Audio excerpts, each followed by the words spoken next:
Four players, all right, Barstool Sports. I think we did that again. We're doing the clap thing. Nobody knows. It seems like we're in a different place. Last time Lurch didn't clap. What are you giving the no for this time?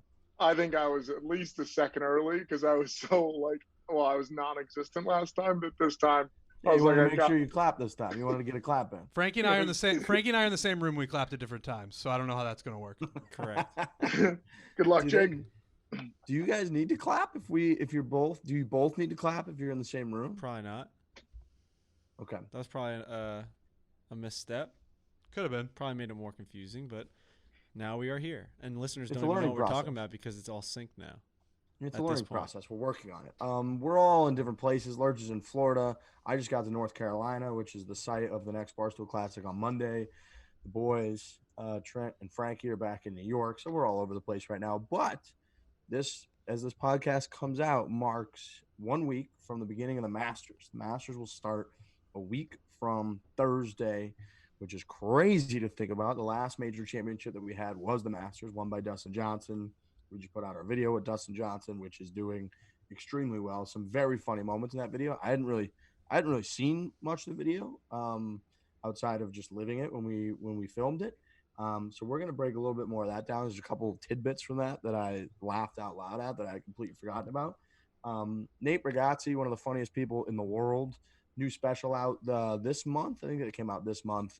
He's a huge golfer. He's got a new simulator in his house. He's going to join our show, and I'm sure you'll get lots of laughs with him because last time he was on, it was hilarious. He's a big friend of the program. So Nate's coming on a little bit, but gentlemen, we got a lot of. I mean, we have more like announcements and shit to do too. We got Behind the Greens episode 2's coming out tonight. So there's a lot. There's just a lot going on right now. Yeah, it's as I sit here speaking to you guys, we have maybe half the video edited and done. So I mean, we're putting a public deadline out there, which Trent thought was pretty smart, where you just like announce that this video is coming out tomorrow and you have to get it done no matter what. I mean, that just means no sleep tonight, which is fine. But tonight, as you're listening to this, Behind the Greens, episode 2 or volume 2? That's up to you, man. I mean, this thing is your baby. I don't know. Maybe not even just an episode. I think it's just going to be Behind the Greens, the off season.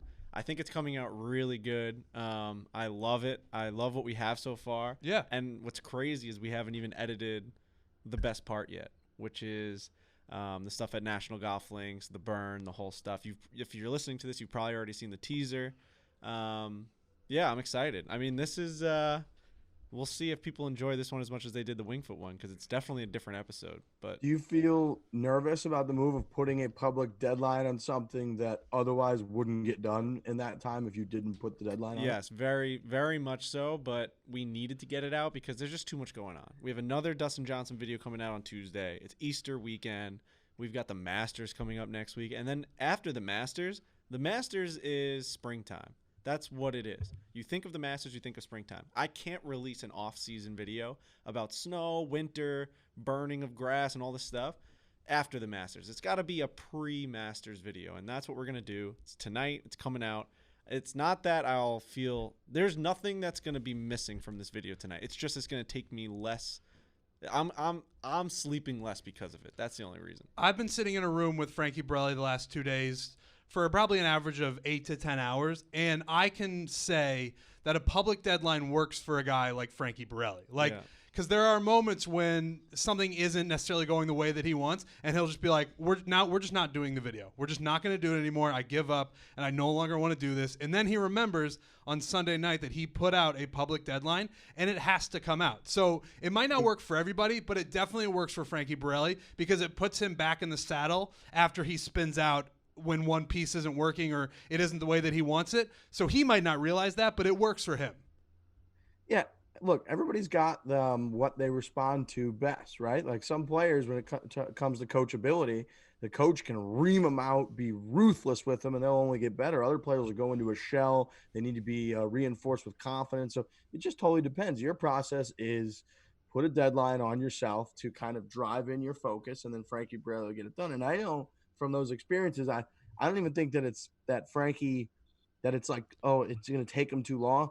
It's that he's just going to keep tweaking because you're a perfectionist, Frankie. So you just keep tweaking stuff nonstop, and you'll do that until basically the world ends and gets swallowed up by the sun, unless a deadline gets put on it. Right. Yeah, I think we're down a producer after this one. I mean, I think I'm breaking E-Bug to the point where I don't even know if it's a good work environment anymore. I mean, like, we both were there. We both shot the footage. We both, like, mapped out where it was going to be. We went to the golf courses. We did the whole thing.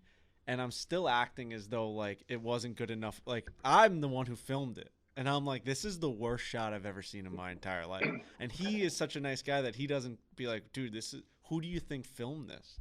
Who filmed this drone shot? I'm like, you need to get rid of it. You need to pack up your laptop and you need to go home. And then he just looks at me. He's like, are you serious? I'm like, no, fucking let's go. Let's keep editing it. So Yeah. it's a process. Let me tell you. But I think he enjoys. So hold on. You're telling me when you say, I hate this drone shot, he doesn't say, like, you shot it. He says sorry almost as if he shot it. No. He's just taking it right now because he knows how stressed I get.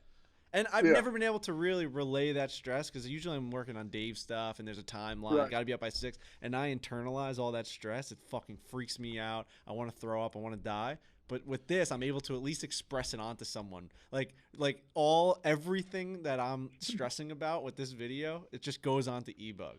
2 days ago, before I saw any of the footage or anything, I sat down and Frankie was basically telling me what they had so far. Like, this is what we have. And if you had asked me, like, what's it going to look like once you finally get to see the footage, I would have said, well, they don't have anything. What I've been told by Frankie, they just have, like, cameras looking at the ground or cameras looking at the sky and no audio of anyone explaining anything. And then he shows me a rough cut, and I'm like, dude, that's fucking great. Like, it's really good. And Riggs, you were right when you said he's a perfectionist. He's not going to, even when it's finished, and he's like, all right, let's export it and put it on YouTube, he's going to be like, I hate this thing. I fucking hate it. But it's going to be a good product. I guarantee it. It's really good. It reminds me of have you ever watched a little documentary on South Park and how those episodes get made? And 7 days to air. It's unreal, and it reminds me very much of when they finally submit their final product and it's getting ready to literally air, and they do it last minute every fucking week. That they hate it. They think it's the worst show. It's not funny. Not a single joke was made. They despise it. It goes out and the world loves it. So that is our Frankie Borelli, who, Trent, you summed it up well. He acts like there's not a single usable shot yet. The footage and the video is going to be awesome. So 8 p.m. tonight, Frankie. I think that's probably going to be your deadline. Good luck. I hope E-Bug is still alive and that he is choosing to be employed by Barstool Sports and the Foreplay podcast at the end of all that. I hope everyone enjoys it. Full disclosure, it's going to be a different episode than the first one, but I think the beauty of it and just how interesting it is what goes on while we're all home, sitting at home, watching the snow come down or it's freezing outside. You're not even thinking about golf. What's going on at the golf courses, especially your local clubs? You know, a lot of the audio from these guys, they're like, we have high expectations from our members, blah, blah, blah. We got to be here. They get to go home. They get to go to fucking Florida, and they get to go be the snowbirds. And we're like, the most interesting part about golf course maintenance and what I thought came out of this video is that their busy season is the off season. That's when shit starts to go, right? Like during the regular season, when a lot of the play is happening, that's just going through the motions. Mowing the greens in the morning, cutting it, making sure the grass is good. Let's make sure this golf course is ready to go. It's the fucking shit when no one's on the golf course, when they actually have time and money and like they have time to prepare to make major renovations and do these crazy fucking drill and fills. I think people are going to enjoy it, and I'm excited. 8 o'clock. Foreplay. I can't wait to figure out a drill and fill. This is going to be great. 8 Right. p.m., whatever the hell that is. Right. You're going to learn. Foreplay is presented by our presenting sponsor for the year, Owen's Mixers, who are awesome. We love them. Whenever we're out having cocktails, this is what we go with. You have friends over. World's starting to open up again, both spring related and, hopefully with everybody getting vaccinated, COVID related. Hopefully we get over this thing soon. People are excited to be out. People are excited to be having, like I said, some folks over, have a few drinks. And when you do, you don't want to be pouring the same old shit. You don't want to be pouring the same old crap. You don't want to be predictable. Nobody likes to be predictable in life, especially when it comes to pouring a drink or a cocktail. I saw Lurch was tweeting about Palomas, people trying the Palomas. Owens is your answer, man. They got great mixers that you simply pour in with your liquor of choice. and you have an awesome cocktail. The Transfusion's ours. We came up with our own can. We taste tested it multiple times, back and forth, back and forth. We wanted to get it right. That's got a little bit too much grape. That's not quite enough, and got it exactly how we like it. So the Transfusion from Owens, the Barstool Transfusion, is out there. We're getting it in more and more places. You can go to Amazon. You can go to a lot of different stores now and simply go to owensmixers.com. I was using this the other day for somebody who was in Florida. I was like, hey, man, how can I get this? I'm in Florida. I went to owensmixers.com, typed it in, and all the Publix locations popped up because it's there. So Owens Mixers, they're awesome. They're going to allow you to spice up your choices when it comes to having a drink and enjoying yourself, taking a load off. Transfusion Thursday. Tweet, tag that at us, please. Your setup, what's going on? We'll pick the best one. You can win some stuff. So big thanks to Owens Mixers. Everybody here loves Owens, right? Hell yeah. Sometimes I like to go on the store locator and put in my area code and just see how many stores around me have it, because it's a weird feeling having your own drink in stores that are around you. I don't know if you guys have experienced that at all, but I'm always just like, how available is this stuff? And then I put it in the area code, and they're just fucking everywhere. I mean, I have a decent supply at my house, so I don't have to actually go out and get it. But if I need to, the stores there's one right down the block from me. It's amazing. Yeah, we were at Ennisbrook at Tampa the last couple of days, and I noticed the beverage carts driving around. I was like, what is that in there? And then just a bunch of Barstool logoed Transfusions ready to rock. And the beverage cart crew was telling us people love ordering them. So you're right. It is super cool that a drink that we came up with, it's almost surreal, is in stores and on beverage carts. You can get it. But a big thanks to Owens for all that they do. Did you say Brady, Ennisbrook? Did you say Ennisbrook? Ennisbrook. Is that the correct pronunciation of that? It's not Innisbrook? Yeah, that's what I was going to say. You're kind of going with an Annisbrook. Almost like it's a Scottish. Wait, say it, Riggs. Innisbrook. No, you changed it now. I think you changed. Yeah, you changed. Yeah, I think you peer pressure got to you. Now, you've been there for 2 straight days. Have you been saying that to everyone on the ground? What was I saying? I don't even know what I was saying. saying. I don't think he fundamentally knows what he said. It seemed like you put an E on the front of it. Ennisbrook. Ennisbrook. That's what I was saying? Ennisbrook, yeah. Ennisbrook? Yeah. And we're going with more of an Innisbrook. Well, I wish I would have just fucking stuck with Ennisbrook and told you guys to go fuck yourselves. I mean, you've been there for I don't know, like 20 straight hours to the point where I'm like, oh, that's like, that's the inside trade right there. You know everything. And we don't, because we haven't been there. There's probably people at the golf course being like, this fucking guy's got 2 events here. He doesn't even know what the fuck the golf course is Welcome called. to Ennisbrook. Oh, we at the wrong course? What was the other one that you guys insurance. So it's the same. One. It's the same. If it starts with an I, apparently I don't know how to say it. Totally. I-ends, man. That's a tough spot to be. Yeah. So I don't know. Innisbrook. That's the right one, we think. Innisbrook. I was trying to think of another I-N word for him to say. Incapable. Insulation. Insulation. We don't have to nitpick everything we'll have he to says catch here. him in it. All I know is that you said Ennisbrook. He just repeats it. Yeah, when I'm focused, I do it right. Shout out to who? What'd you say before I cut you off? Shout out to who? Shout out to Brady. Oh. He was the one who hit us with the airplane luggage golf bag question the other day about how you can't have other things in your golf bag. You charge like $200. I got a bunch of follow-ups from this because we were inevitably, which is another IN word, inevitably we went down the road of, is the plane, like if somebody's bag's 3 pounds over, don't they need to know that if they're trying to level out the plane or if it's for flying purposes, what's the deal? From what I'm receiving, it's all about the baggage handlers, and that there's a bunch of liability issues with baggage handlers if you have a bunch of bags over 50 pounds that somebody throws out their back and you got a huge fucking issue on your hands. So we're trying to protect all the baggage handlers everywhere. Yeah, I got the same feedback because what they told everybody probably got the same message that you throw everything in your mother in your carry-on bag. Nobody associates any weight to that. So it's more about the handlers, which I had no idea about. Are we convinced then that they don't know the weight of all the baggage when this bird flies into the fucking sky? No. That can't be right. It's either that they are so below the threshold with they must know that we could put 3 or 4 times as many 50-pound bags in this plane and we'd still be fine. They must know. Yeah, I agree with that. I think there's a weight capacity that just we don't even come close to. If every single person on a 250-person plane If that's how many people a plane fits, I don't even know if it's 100. I think that's a really big plane. Okay. Super big plane. 110 maybe. I'd say around.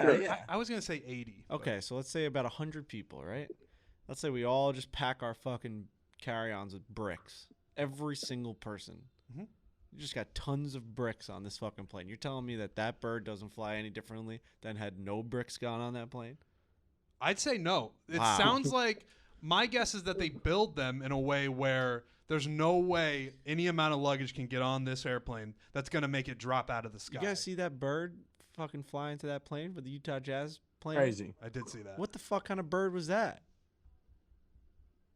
A big one. Do we know what kind of bird it was? No, I mean, what kind of bird does that much? I mean, did you see the blood splatter? It was like a pterodactyl this thing flew into. The fact that there's those types of birds in an area where you could actually hit them on your ascension. Ascent. Great That's Ascent, map in just Halo your 2, ascent. Ascension. Let me tell you Really something good about map. words, Yeah, it guys, was. real quick. Let me tell you something. Sniper's paradise out there. We've been It writing was. a fucking Sticky grenades. script for this video, right? Because here we go again with the plug for Behind the Greens. But Behind the Greens, this episode doesn't have as much of a story. Like fucking Steve Rabideau at Wingfoot told the story. We had our narrator, whose name is Cheeks McCrae, I believe, or McCoy. His name's Cheeks, and he only spoke a couple times in the first episode. He will be speaking a ton in this episode because it takes you from scene to scene.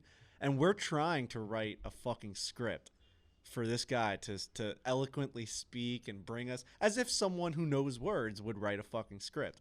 Unfortunately, it's like Trent and I trying to figure out how to fucking write this thing. You got to see us arguing, debating, figuring out what makes sense. I mean, when you think about words for that long, the simplest sentences don't make sense anymore. Where you're like, is it ours? Is it they? You just don't even know what makes sense. What's your guys' feel like best you're in good line so hands with far? that. What's like your best line so far? Let me see. I know when Frankie's getting frustrated with everything that's going on in the room when we're trying to write the narration and we're stuck on some sentence, and he'll just go, "Didn't you go to school for this?" And it is true, I did, but I didn't graduate. But he seems to think that I'm some Shakespearean character that's going to come in and be able to put all these words in, and we end up getting it done. But there's arguing and there's haggling over certain parts of the video. We actually tried Frankie panic. Frankie, are you panic working this right now as we do this podcast? Yes. Because we know the deadline's tomorrow night, even Yes. though we're recording now. working on it as we do the pod right now. Excellent. There's All right, certain sorry, things. I didn't mean to interrupt. What's your best line? No, it's not really best line because we tried the biggest thing that we struggled with is trying to make it conversational. So that's what when we talk to our narrator, we're gonna be like, can you act like you're really talking to someone? And the person that I keep saying is Neil deGrasse Tyson. I want it to be like Cosmos. I want when you turn on Cosmos and he's like, what is this universe? And it's like, holy fuck, yeah, what is it? And he's like, who are the people that discovered it? Like, it's these questions. So I want it to be like that. So trying to come up. You're asking this guy to talk Yes. about the grass like he's the most Yes. renowned physicist in the world talking about the universe's biggest issues. Because I do think there's a mockumentary style of Behind the Greens. I think that there is like a funniness because like we are a comedy brand at some point, and I do think making this as serious and dramatic as possible about a bunch of guys who went to fucking turf school and cut grass and do all this fucking maintenance at golf courses. Like, this is the most beautifully worded and like thoughtful piece about these fucking like blue collar, hard hat, lunch pail, fucking dirty shoes when they come home type men. I think there's such a funny aspect of that. There was such a funny aspect of that in the Wingfoot episode. I mean, at one point, Yes. Dave goes like, this was all like a comedy, right? And I said like, well, it wasn't originally really supposed to be, but I do see what you're saying. We're like playing fucking violins to a guy mowing grass. Right. The music was crazy dramatic. Right. Like, it had to be somewhat Right, funny. right. Like, it was. So You made it. The video is it almost like it's grounds crew people, like, making this golf course perfect, but you had almost like cultivating like military style music where like you were like, I don't know, circling the wagons about this golf course. back. But I thought that aspect. I mean, I think we have ballerina music in this one at one point. Yep. So yeah, it comes back. So like we're all over the map. Yeah. Right, but like Yeah, made it like if they didn't cut the grass properly, the Germans were going to take over the world. Like that's pretty much how it was painted. But you know what? These guys deserve they deserve their time in the fucking in the limelight. You know what I mean? They really do. These guys are fucking awesome workers. Here's one sentence was braving the elements. That's something that really took us a long time to come up with that word, because originally we had he goes out there in the snow, and I'm like, well, that just doesn't. That sounds like I said it. So then Trent's like, maybe braving, and we're typing in synonym.com, going outside. It's crazy. So all right, I'm really steering us off the fucking rails here. Go watch. Okay, we've all been deep in the synonyms.com game. If you haven't been, then you're a fucking liar. Or you've just never written a good paper, because I feel like teachers love the good synonym. I used to plagiarize, and I used to just copy and paste, and then I would change all the words on synonym.com. Do you think they never caught on to that? You know, I'd change it to the point where I think they were just like, whatever. I'm pretty sure there's a software out there that sniffs that out. I don't know if... Is that a new software? I don't know, but I think it was around when I was in college, which was just 100 years ago at this point. But so I think it's been around for a while. Okay. But you could also have if you change every word, there's no way the software can out. I think I could see Frankie going to the point of like putting in and being like synonyms, synonyms, just going right down the gamut. Like that was the work. The big adjectives of the sentence. What? That was the work. Was figuring out. Like the work wasn't writing an essay. I was just gonna say, you could have just taken less time and written a paper. Yeah, I was bad, man. Bad student. Anyways, Behind the Greens will be out tonight. Check it out. Off season, it's really good. Frankie, make sure you get that done so that we're not lying on this podcast. Barstool Classic went great. Tampa was actually really nice weather. Second day, especially the first day, was a little humid. I don't like the humidity. That's one of the main reasons I don't live in the Midwest anymore, is that it just gets brutal, and Florida is clearly even more humid than that. But it was a nice time of year. We had beautiful weather on Tuesday. Monday was nice. Zah was down there. He was all over the place. I was a little bit nervous, as we all were. And I think you guys picked this up from your tweets, that Zah was going to get snatched by an alligator. And Zah, there's a very clear directions from those on the staff in this brook that said, whatever you do, stay in your cart. They said, there's like a 6-footer that lives on this hole. There's like an 8-foot gator that lives on the 8th hole. And there's rumors of like a 12-foot gator on the back 9. And so Zah went out looking for him. And then the second that they saw one, Zah just got out of the cart and started running. And they said, no, the only thing is, like, just make sure you stay in the cart and you'll be fine. They're a little bit scared of the carts. He got out and started running. I don't think it was that far-fetched to think that a gator could have snatched Zah and he would just be gone. 100%. What I learned from the videos that I watched from the Barstool Classic is that, and the responses I got to my tweet, is that we as a society, for some reason, no longer fear alligators, or they're not a top fear when you're out like within 50 feet of them. Because when I tweeted it, and I was like, I feel like we're way too close to these alligators, and I'm afraid my guy Zah is going to get eaten. Under it, everyone was like, oh, well, if you're more than 50 feet away, you can just run away. They're not that fast. It's not a cheetah. It's an alligator. It's like, where the fuck do you get off that you think that you shouldn't be scared of an alligator? That's crazy town. I thought alligators could run like 18 miles an hour. Can't they run like 17 or 18 miles an hour? Or is that just not right? 17 to 18 miles per hour. They can run. I think they fly. I mean, it might be short bursts, but they're fast. I have a video playing in my head of an alligator or a crocodile chasing down a gazelle. And I don't know if that's a real video that exists on the internet. I'm not saying chasing him down. He's not in a field somewhere and chasing down a gazelle, but a gazelle got a little too close to a watering hole, and an alligator or a crocodile scurried out there and bit him and killed him. This is an outrageous stat. It says that alligators can reach speeds of up to 35 miles an hour on land.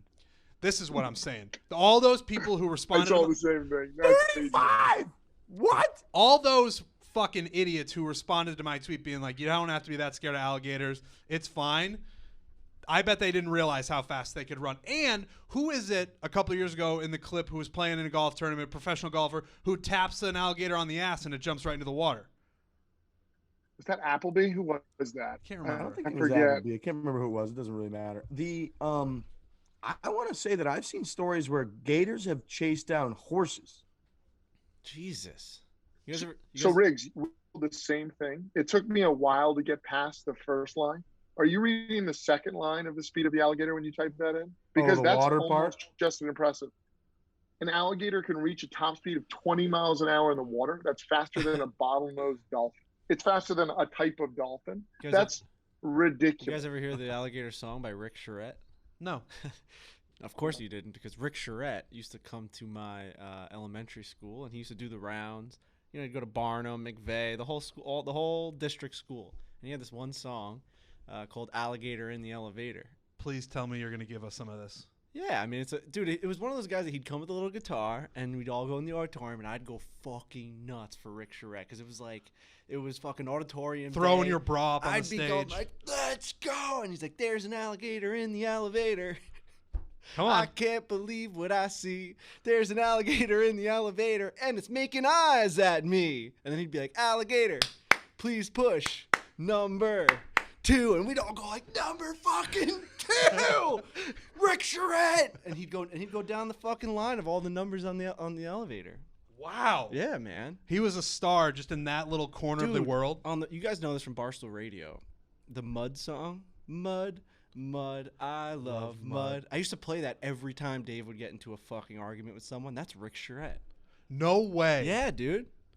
He had all these songs. Yeah. Does he have a Spotify page? Probably. I wonder if this guy's even alive. How old do you guys think alligators are? Like how long ago do you think alligators were here? They're dinosaurs, right? So I'm gonna give you a fucking number right Wait, now. hold on. Is the question how old can alligators be, or how long have they been around? How long have they been around? I gotta see Rick Charette's fucking. What's your guess, Frankie? Of what? How long have alligators been around? You want to hear a fucking stupid number that I'm gonna throw at you? Because it could be 1,000 years old, or it could be 500 million years, because they're fucking dinosaurs. So I'm gonna go somewhere in the middle, like a fucking idiot, and I'm gonna say 300 million years ago, which is probably 300 million years off. Trent? I was deep in trying to find Rick Charette's Spotify page, and it exists. Alligator in the elevator. Uh-oh. Oh no! Uh-oh. Is that not him? Or is this Rick Charette? Is this your guy? Yeah, I mean, I think it is, but I don't. Does he have like a little fucking thing in the beginning? Let's listen to this guy. Oh, that's amazing. That's amazing that he has He has one song on Spotify, and it's Alligator in the Elevator. My guess. That's a great memory, by the way. Thank you. It just hit me. We're saying the word alligator so much. I'm like, what? Yeah, he has one song. It's got 11,616 plays. Not bad. And it's got people aren't gonna be able to see this because they're listening, but it's got album art for the song. All right. That's gonna go way up. I feel you might get a download out of me. It's gonna catch you a little rip. How old are alligators? What was your guess, Frankie? I said 300 million years old. All right, I'll say this might be one of those situations where Riggs has a number ready, and you might have just undercut it and ruined it by how old you said. You know when you do that to somebody? Yeah. When they're like, give me a crazy number, and then they overshoot it, and you're like, well, you're an asshole because you guessed too crazy. Yeah, I mean, I definitely did. I'm going to say 80 million years. Oh, my God, dude. Am I crazy? I was going to say like 10,000 years old. I mean, that just can't be true. Alligators are 245 million years old. Holy shit! I was pretty fucking close. What are we even talking about?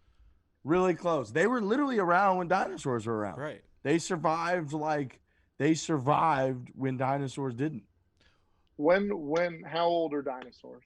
Dinosaurs were around I believe 280 to 60 million years ago. Dinosaurs were around. Can I ask a stupid question? Sure. Then why aren't they dinosaurs? Are they considered dinosaurs?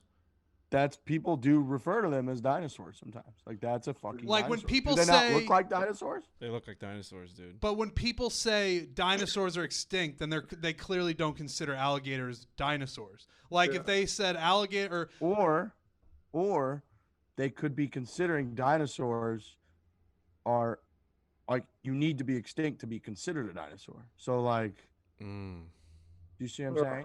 Yeah. That makes Wait a minute. So they're just a type of dinosaur. So let me ask you this. Okay, so in that world, if alligators somehow went extinct, we would be calling them dinosaurs. I would be, yeah. So if we become extinct, do we become dinosaurs? Is the act of being extinct make you a dinosaur? Is that what you guys are trying to tell me right now? No, but I think the type of species and what was around back then, there maybe the classification for considering all of those different things, they weren't all the exact same species, right? Considering them like dinosaurs is that they also were part of the crew that went extinct. I don't know.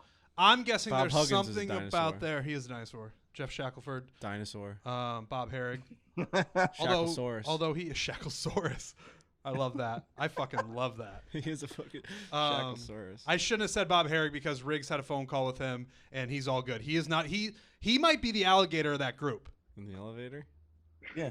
That's well said, Jake. You know what I mean? Right. He's not extinct. He's still around 245 million years later. You know what those dinosaurs would never rock are G4 shoes because they're just too cool and hip and comfortable for what those fellas there, those dinosaurs that we just mentioned, like to wear. I would say that the Gallivanter shoe by G4 is the greatest all-around golf shoe ever created. Yeah, I think that would win in the court of law. It's got such a classic look to it while still being so comfortable and modern. And somebody DM'd me earlier and said, okay, you finally convinced me, but should my first shoe be from the MG4 collection or from the Gallivanter? And I think I leaned Gallivanter, but then I recall the conversation that we were having when we were on our Vegas trip 2 weeks ago. And we were all pretty much wearing the MG4s with those like gel bottoms on them. Yep. And how we said that that's the most comfortable shoe, not just golf shoe, but just human shoe ever created. Yeah, there's no. I was wearing those around like sneakers. Totally. And I think if you're playing like 36 holes and you're walking, MG is a better option for you. If the Gallivanters, I think, are like slightly a little bit heavier, but I like them because they're sturdier or feel sturdier on your foot. And so I think that's a choice decision. But I would say if you're grinding out holes, playing 36 holes in a day, I would go with the MG shoes. But if I was just playing at 18, I'd go Gallivanter. Yeah, there's no denying that the Gallivanter is a more difficult shoe to break in than the MG. But the fact that the Gallivanter is made out of the material it's made out of, and it's really not that difficult to break into, right? Like you could wear it, and you would get through your round perfectly fine, like whatever. It's a brand new shoe, so it's going to feel a little bit whatever. But the fact that it's made out of all leather, when you get another brand that's made out of all leather, and you don't have that like ripple bottom that the G4s have, the Gallivanters have, you are walking. I mean, you have to put your feet into an ice bath. But you can get through a couple rounds with the Gallivanters right out of the box, which I've always said is like stunning to me. The reason why I rock the MGs on like long golf trips is because of what you guys said. It's basically a slipper. You don't even have to think about your feet. G4 must have a patent on that ripple bottom, right? The bubble. Because if every other shoe company knows about that and G4 doesn't have a patent on it, then they're just idiots. But they must, because G4, that ripple bottom, it's the most comfortable shoe that I own by far. What's that company that used to? They used to be big, and is it like Schulman or something like that? Oh, where they used to put in the gel inserts, and everyone would fucking go and get them. They'd throw them in their little sneakers. My dad used to like do it for his work shoes. But G4 are like those, but they come with Essentially, G4 took that idea and was like, oh yeah, like these people put in these like inserts that go underneath your feet and like they hit certain like points of your fucking the bottom of your foot. So all of a sudden, like now your shoe feels better. Why don't we just do that and send it within the shoe? So smart. What a genius company. Well, you can go to g4.com/4 and you get 10% off. That's something people would ask them for a lot. Do you ever have any kind of discount? Do you have any kind of help that you can give us on these shoes? Yes, your first order of G4s at G4 will be 10% off if you go to g4.com/4. They truly have the best shoes in golf. They're comfortable, they're cool, they're sporty, they're stylish. They're just the best. So big thanks to G4. g4.com/4 will get you hooked up. They're also the official shoe sponsor of the Barstool Classic, which we talked about. Monday at Mid Pines, Old Donald Ross course, is the next Barstool Classic. So pay attention for updates from that. I know people were following the live scoring. We had very difficult scoring on day one. with 1 under par qualified as a top 4 finisher, and then the scoring was way lower on day 2. The main reason for that is because the way that we're doing the handicaps, which is that I don't want to see plus handicaps have to give back shots. So if you're like a +4, for example, instead of giving 4 shots back, so you could make technically you'd have to make a 2 net 3 on a par 3. We just adjust the entire field off of the lowest handicap. So if you are that +4, someone else is like an 8, we go 50% handicap. They end up getting a lot more shots. But we had a +6 handicap in the field on Tuesday. So the entire field was adjusted dramatically off of that number. Jesus. So people were just getting a lot more strokes. Scores were significantly lower. I think 12 under ended up winning it, and like 7 under, 6 under ended up being the qualifying number.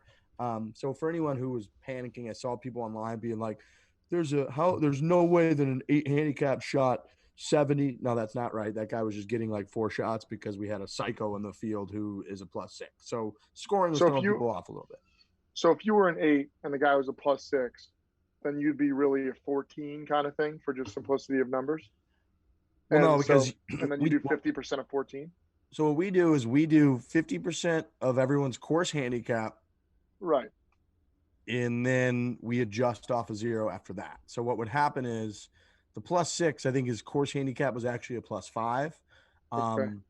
So 50% of that, he would go like to, I think, a 2 because we don't round the other way. So he'd end up being like a +2. And then the 8 would go to a 4. So he'd be getting like 6 instead of getting, like 3 or something that he would have gotten if he was just going off of 0, 3 or 4. So it was a couple shots like per person. It just depended on each handicap, actually. There's always going to be an advantage based on our system if you're better at golf, which there should be because it's a golf tournament. So if you're better at golf, you probably have an advantage. So what's this guy doing with a +6 handicap? He plays for the McKenzie Tour. He plays like professional golf. Okay. All right. That'll do it. Because I was going to say, like, that's so good. Totally. What a waste of a good talent to not, like, that almost makes me think less of you that you're, I mean, Phil Mickelson, I think, came in at like a 5.2 handicap. And I think I'm reading here that like golf.com once like did Tiger Woods' basic handicap, basically did his handicap. Come on, Frankie, fucking figure out how to speak. And they said that is a guy in the throes of trying to get behind the greens. Episode 2 out. They said he was like a +7.1. So I mean, this guy that's walking around Ennisbrook is just a +6. Like, you better be fucking making some coin off the game of golf. I thought they even did it like when Tiger was playing his best golf. They did his handicap, and I want to say he was up to somewhere around a +10. I want to say. Right. So I kind of remember seeing that. There's that story that they always tell about before he won the Masters in '97 by 12, that he shot 59 at Isleworth from the back tees, and like. Imagine what it would come up as if you posted a 59 on gin from the back tees at Isleworth. Like, you'd be like a +15. Like, that's I get that he's not playing every round like that, but we all know that your handicap is based largely off a couple of your lowest rounds, and so his handicap would be preposterous. Yeah, so this was written in 2020, and they had based it off of Woods' last 20 competitive rounds. They did the math. I think going into one of those matches with Phil Mickelson and Brady. So, yeah, it's pretty interesting to hear that a guy that's just joining the Barstool Classic is in between Tiger and Phil of 2020's handicap, which is nuts to me. What did he shoot? So what did he shoot it? They end up shooting 12 under as a team, I think. God, so man, it's like he's giving the field 1 million shots and then shot 1 million under par. It's good golf, man. It's good golfing. So when Kisner plays in the Pittsburgh one with me, it's tough because his rounds, like, in order if I asked him to establish a handicap now, his rounds are skewed because they're PGA Tour rounds. So like his shooting even par in like a PGA Tour tournament is not the same as him going to that same golf course based on its slope and rating and shooting. So I think I'm going to make him play off like a +8 maybe. Now, does the gin system take that into account? I don't think so. No. Like the gin system will difficulty rank of tournament play when as opposed to playing in your backyard? does, but I don't know that it like not PGA Tour tournament. I think Right. it's tournament like if fucking we went and played a member guest or Right. something. I don't know that it's Right. tournament PGA Tour tournament, but I don't know.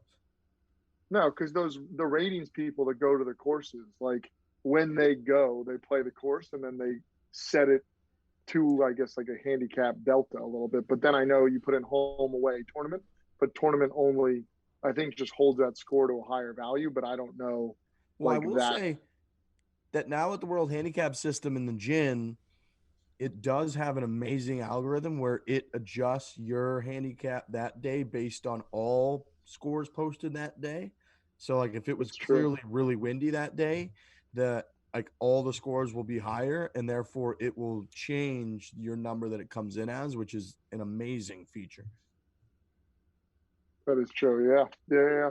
I fall back. I don't now. I don't know. Now I know nothing after you said that because that's true. I'm thinking about it pre this daily update that they do. Can we talk about these guys that go around and rate these golf courses? Who are those guys? Yeah, I think they're the stuffiest people in the world. Honestly, I think I would start there.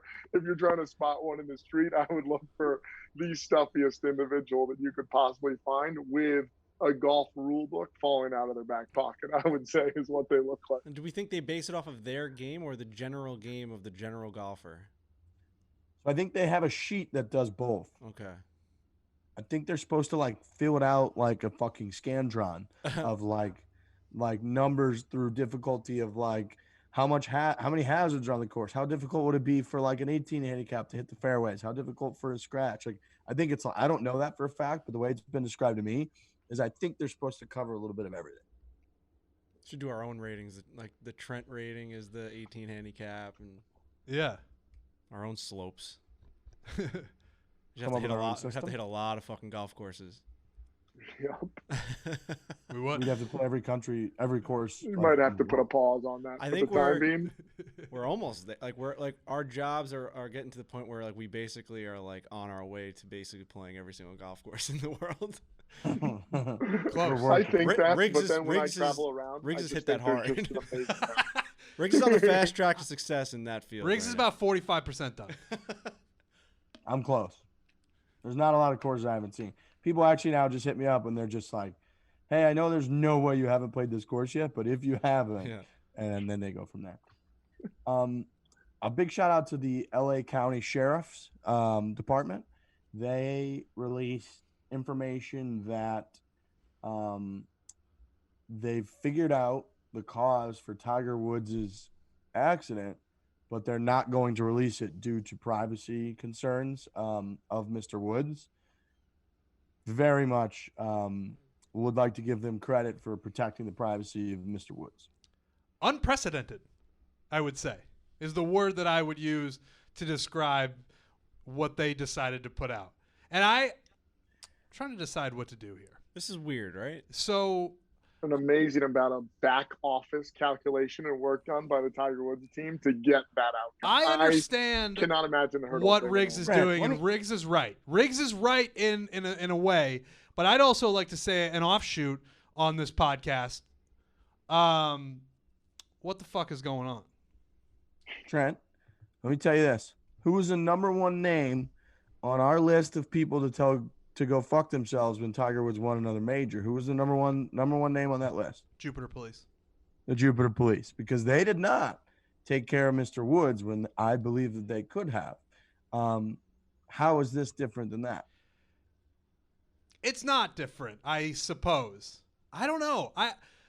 Frankie's giving me a look like he's as confused as the rest of us. I've never seen anything like this. And I understand what we represent. I understand our place in the Tiger fandom world. But I'm going to be laying in bed tonight looking up the ceiling saying, what is going on? Well, I think the reason why I'm so befuddled is because it's something that was like an accident in public where like other people's lives could have been in danger. It's not like this peeking through his phone and seeing like his personal life. Like this to me, like when someone drives into like a fucking store or something and like or gets into a bad accident, I know the guy's name even if he's fucking Joe Schmo down from the fucking gas station. You know what I mean? That's just public information because like it was a public crash. It was as public as it gets. That Yeah, could it have was really very implemented a lot of other people. Like, you don't know, you know what I mean? Like, luckily it was just no one got hurt except for Tiger Woods and his legs, but like no one fucking died, and thank God. But like, this is something that I think some people like deserve to know exactly how it happened. Because what if someone was driving down that road at that exact time 2 minutes earlier? I'll say it reads a little bit like a Team Portnoy release whenever they're like protecting Dave. Right. Tiger's Tommy Smokes absolutely wrote this press release. Right. Let me just read this to you. Let me read part of the release. Weird. We have reached out to Tiger Woods and his personnel. There are some privacy issues on releasing information on the investigation, so we're going to ask them if they waive the privacy, and then we will be able to do a full release on all the information regarding the accident. I've never, ever read something like that in regards to something that a celebrity did in regards to like a crash or something.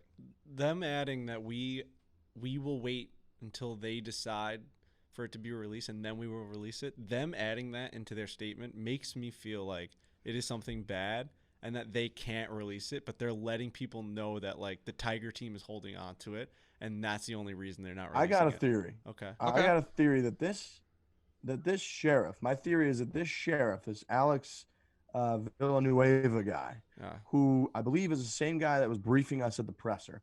And I remember when he was briefing in the presser that evening, he said that he was the first one on site. And if it's not the same guy, whoever that same guy was, that was the first guy on site. He assessed the situation. He looked inside the vehicle. He saw that there was someone in there. He said that he immediately recognized who it was based on who he was. And I think that this Alex Villanueva guy he's got like Make Sundays Great Again merch. I think he's a huge fucking Tiger guy through and through. And from the minute that he saw the situation, he was like, I got this. This will not be a problem. He's been in touch with Steinberg the whole time. He's been in touch with Robbie Mack the whole time. And from the second that he walked on site and figured out who was in that car, he took it under his own onus to make sure that everything was taken care of that needed to be taken care of. And that's why we're getting this, because this is preposterous. He drove his car across the fucking road into like somebody's backyard. I 100% believe that is possible, but wouldn't it make more quote unquote sense to just lie about it then? To come out with a report and say it was just an accidental crash. There was nothing found on the toxicology report that there's any reason to suspect anything else. So we are now concluding this investigation. Instead, they are saying, this is literally a quote from what Villanueva said. A cause has been determined, the investigation has concluded. They're saying, we know what happened, but we're just not going to tell you. That dude. One of his lines was literally like, case closed, done, like we're going home or something like that. I picture him at the press conference just slamming a book shut and walking off stage in that moment. Like, do you understand what I'm saying though? Wouldn't it make more sense or be a cleaner release / operation? Just be like, yeah, everything came out fine. Toxicology reports are clear. We're now done with this. We're not going to follow up any other leads, as opposed to saying, we know what happened. We're not going to tell you.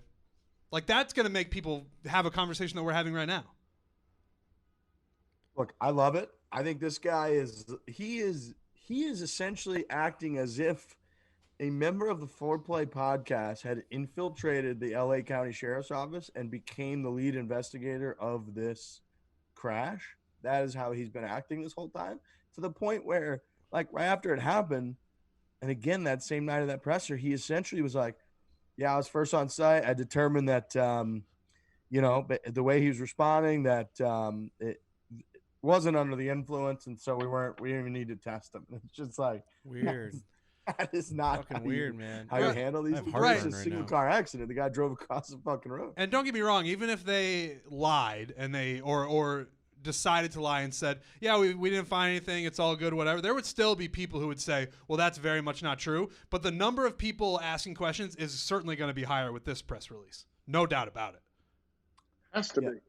Because he's saying we have it all information, but you don't get it. So that's going to get everybody into a tizzy. Right, there's information that we don't know. That's the end of it. Would you want, and do you want, an easier way to golf, to book your next tee time at one of the thousands of courses available? Well, guess what? You've got that coming next week, and you're going to get it by downloading our brand new Barstool Golf Time app. What? It will be available next week in the App Store. Book your tee time again at one of the thousands of courses available by downloading our brand new Barstool Golf Time app. Will be available next week in the App Store. Like I said earlier, we are 1 week away from the Masters, so we will have plenty on that next week. We're going to be live from Philadelphia, gambling on the Barstool Sportsbook. That was maybe the most fun I've ever had watching golf. Was the Masters in November when we were in Philly at the gambling house. We were on Barstool Sportsbook, which is live in Pennsylvania, Michigan, Illinois. And when Dustin Johnson hit, who obviously won the tournament by 1 million, on 13, hit a tee shot that we all had him missing the fairway on 13, and it looked good, but it cut a little bit too much. It landed like a foot into the rough, and we just erupted. We get all that next weekend, fellas, and I cannot wait. That is going to be so exciting. And also the greens and regulation bet is one of the more thrilling things I've ever been a part of, because they really don't show it sometimes. And there was one instance in which Tiger Woods was on like that apron, and we didn't really. Was that 10, right? Yeah, 11. That was 11. Like, we just didn't know if that counts as a GIR or, and like, we were going crazy when he pulled out his putter, because we're like, there's no chance he would not be chipping this right now. Like, he never putts off that stuff if he has the chance. And Dave was there, and Dave was he couldn't believe what was going on. I can't wait. I remember the Didn't best. Dave call your standard like customer success rep or something like that? Or to didn't like he find an answer. I Yeah. thought Riggs made the best point during that whole thing is that he didn't mark his ball. Didn't That's throw a what mark was. on it. That's what it was. It wasn't the putter. It was he didn't mark his ball. Yep. He absolutely, if it was on the green, he would have marked his ball. Yeah, he didn't mark his ball, and technically, if you're not on the green, you can't mark your ball. Yes. So there, we were. Dave was screaming that at our guy from Penn, and ultimately got it reversed because they said that it hit the green. We said it was going to miss the green, and he ended up missing the green. We were watching Masters.com to watch them update how many guys had hit greens in regulation on that hole specifically to that day, because they don't do it player by player, and it's not really that. It's not like that. But we were just waiting and waiting. Long story short, I cannot wait to be there next week. I am very, very excited to do that again. Masters is going to be awesome. So we'll be all around next week talking about the Masters. This show, we're going to do a little bit of From the Gallery before we get on with Nate. Foreplay at barstoolsports.com. Put From the Gallery in the subject line and make it short, or I will not read it. Dennis says, would you rather get Tiger Woods on the show, on the podcast, for 30 minutes, or have Rory McIlroy play the Fore Man Scramble? Wow, that's a tricky one. I thought that was a good it was one. going to be Tiger, and now Clash of the Titans. I thought that was a good one because Tiger's obviously the answer if it's anything comparable, but a Fore-Man Scramble video is so awesome for us. Like, that makes you one of our guys. That's an hour and a half of content. That is legitimately putting our games up against one of the best of this generation. We're going to be chirpy. We're going to be laughing. We're going to be like buddies with Rory McIlroy. It's going to be great. Tiger coming on the show for 30 minutes is the white whale. He's Tiger fucking Woods, but like he might give you a little bit more one-word answers. By the time we get comfortable, maybe there's only 10 or 15 minutes left. Then you had like 15 minutes with Tiger. That was sweet, but like it's not the same as a full Fore-Man Scramble. It's a tough question. Who wrote that email? it's Tiger Woods for me. Dennis submitted that. Fuck you, Dennis. That's a tough question. That's a really hard one. And as crazy as it sounds, and I know I'm the Rory guy on this show, and you guys are going to be like, oh, you like Rory more than you like the Americans. I think I'm picking the Fore-Man Scramble with Rory because of all the reasons that Riggs just laid out. Like, honestly, I mean, we would take 25. Think of Tiger's face in one of these Zoom boxes, and he's just there for a half hour talking to us. It's Tiger. We would take 25 seconds with Tiger. Like, if that's what they're going to give us, that's what we'll take. But I would much prefer to have, if you're going to have Tiger Woods, and I don't mean to, beggars can't be choosers, but you'd prefer to have him on for an hour or more and not in a Zoom box. You'd have him in a setting like this. So it's, if those are the things, then you think you definitely got to take Rory. Half an hour with Tiger, I think Riggs is onto something where you're not really getting into kind of what you want to get into until the 20-minute mark, honestly. Yeah, I agree with that. I think like it usually takes us, like, so people know a little behind the scenes, like we generally, if we're presented with like, oh, you can have this person on for 15 minutes, like we usually push back and say it's got to be at least 30 to an hour, and we prefer closer to, like, we need you for about an hour, because that's how we get comfortable. That's when you start to jive with us. You start to understand our jokes, that we're not normal media, and now we're really getting real raw shit that other people don't get. I think you're right, Trent. Like, if we're gonna finally get Tiger, I didn't want it to be like a really quick one-off. Like, we don't consider either of the stuff that we've ever done with Tiger really getting Tiger. We're gonna get him, like, sit down for an hour and fucking do it. So I might even lean Rory as well. It's Tiger Woods for me, just because that's the goal. That's it. That is what it is. At the end of the day, when we're all in that ground 6 feet under, like, we did a golf podcast and we got to interview the best that ever did it, and he is our fucking Lord and Savior. And that's what we sat down with him. We asked him questions and he answered them. That's it. We sit on this fucking Zoom. We talk about our fucking smacking our grundles against each other. I mean, wouldn't you, like, the pinnacle of this is talking to Tiger Woods. Not playing golf with maybe a top 3 or 4 guy of his generation. You know what I mean? At some level, he's not Tiger Woods. So it's the fucking best of the best. You don't make a bad point. You really don't. That is. It is what it is. You don't. But how good would the Rory video be? It would be? be fucking phenomenal. I mean, it's right. You're splitting hairs with how the, good they would be. Right. But they're both absolutely incredible lifetime dreams in a sense. But Tiger Woods, to Frankie's point, it's like, it's why we wake up every day. It's why I play golf. So you're telling me right now. He is the reason. I want you guys to know that I'm not like. No, shut up. Listen to me. Listen to me right now. You're telling me. I'm shutting up because I want to. Listen to me, little boy. All right. Go on. To me. You're telling me if we showed up to TaylorMade this year, and we got to the fucking place, and they said, "All right, on this tee box, Rory McIlroy is waiting here. You guys are gonna play a 4-man scramble." But in that room, in that clubhouse, Tiger Woods is sitting on a chair, and you guys have a half an hour to go hang out with him and talk to him about fucking golf and his life. Which one? You're telling me you're walking on that tee box with Rory McIlroy? You're leaving Tiger inside the clubhouse waiting in a fucking chair? You're letting Tiger Woods wait in that fucking room? Yeah, answer that. I'm picking Tiger Woods. Thank you. I mean, come on. I'm picking Tiger Woods this time. Because I'm all in that scenario. I'm also picturing us picking Rory and someone walking into that room and saying to Tiger, "Hey, they're going to go play with Rory, so they're actually not going to do the interview." Yes. And that breaks my heart a little and seems like an insane thing to do. The only thing that's funny about the scenario is we just got done talking about how it's insane that Tiger's team have somehow, like, coded and have hidden exactly what's happened in a massive car crash that was one of the biggest fucking stories in the world. So, like, we may not get anything out of Tiger Woods, and right now is the perfect example of that. So, like, you also have to take that into account. Like, is every single question going to be basically the same thing he answers before each fucking golf tournament? Right, and we would never draw a hard line like this, but don't you agree that you got to have an hour with Tiger? Dude, yeah, an hour, but also we'd have to be like, hey, man, we're going to talk about, like, some shit.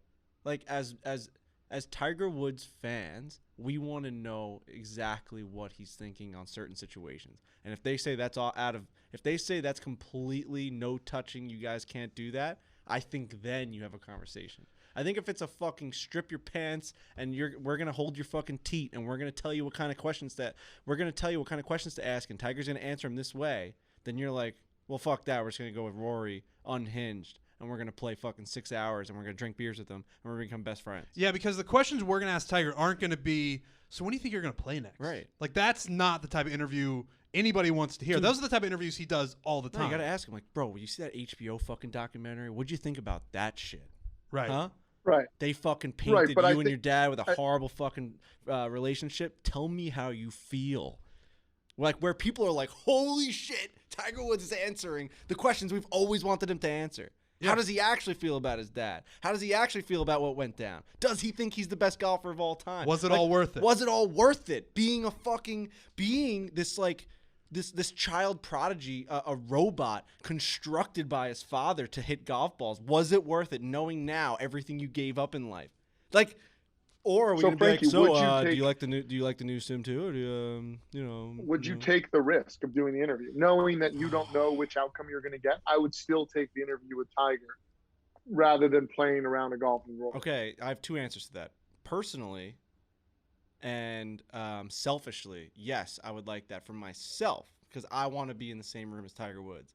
For our brand and our listeners and the people that would fucking go crazy to hear us like actually get into a room with Tiger and ask meaningful all-time questions that we can rest our careers on, that is something that I'd be like, I don't want to do it unless it's going to be that. You know what I mean? It's almost like Riggs saying he doesn't want to play Augusta unless he's with his brother. Like giving it up. Like, all right, if it's not going to be the ultimate thing, I don't even want to experience it. I refuse to sit in that room and ask the same questions that the golf TV girl does with him every single week, where they sit down. That lovely lady with the accent. What's her? Yes, she's awesome, by the way. We see her at every fucking tournament. Awesome. Yeah. She is one of the nicest people. Genuinely, one of the only people that like make me smile, and I don't even know her. Like she's very nice. Her everything, but her questions are just like, you know, that's just what Tiger answers. She's the only one that he does like press with before these fucking rounds. And if it's just gonna be another one of those things, I'm not doing it. Now that I think about it, I agree with that. But I think that is a part of that is why I was originally leaning Rory. It's just because I think Rory is so candid and so genuine that something that was said earlier is like, we know both of them are going to be awesome. I don't know that that's true. I don't know that 30 minutes with Tiger on the podcast is guaranteed to be awesome content. I think there's a chance it could come out and be like, it's really cool that those guys were talking to Tiger, but like he was just kind of Tiger. Whereas I'm very confident that if we had Rory for a full 18-hole scramble, that it would be fucking awesome. Right. We win him over by the second hole, and then we're rolling. And now it's an all-time video. Yeah, interviewing Tiger, even it doesn't matter who you are, it's a risk every single time. You just don't know what's going to happen. And for the most part, nothing is going to happen. Nothing. Dude, there's other golf podcasts in our world that have interviewed Tiger Woods for like 10 minutes, and they've just been blah interviews. Right. Like it just nothing even happened from it. Like I actually just forgot about it until just now, and that would be the crowning achievement of our career and what we're thinking. But it would have to be no holds barred.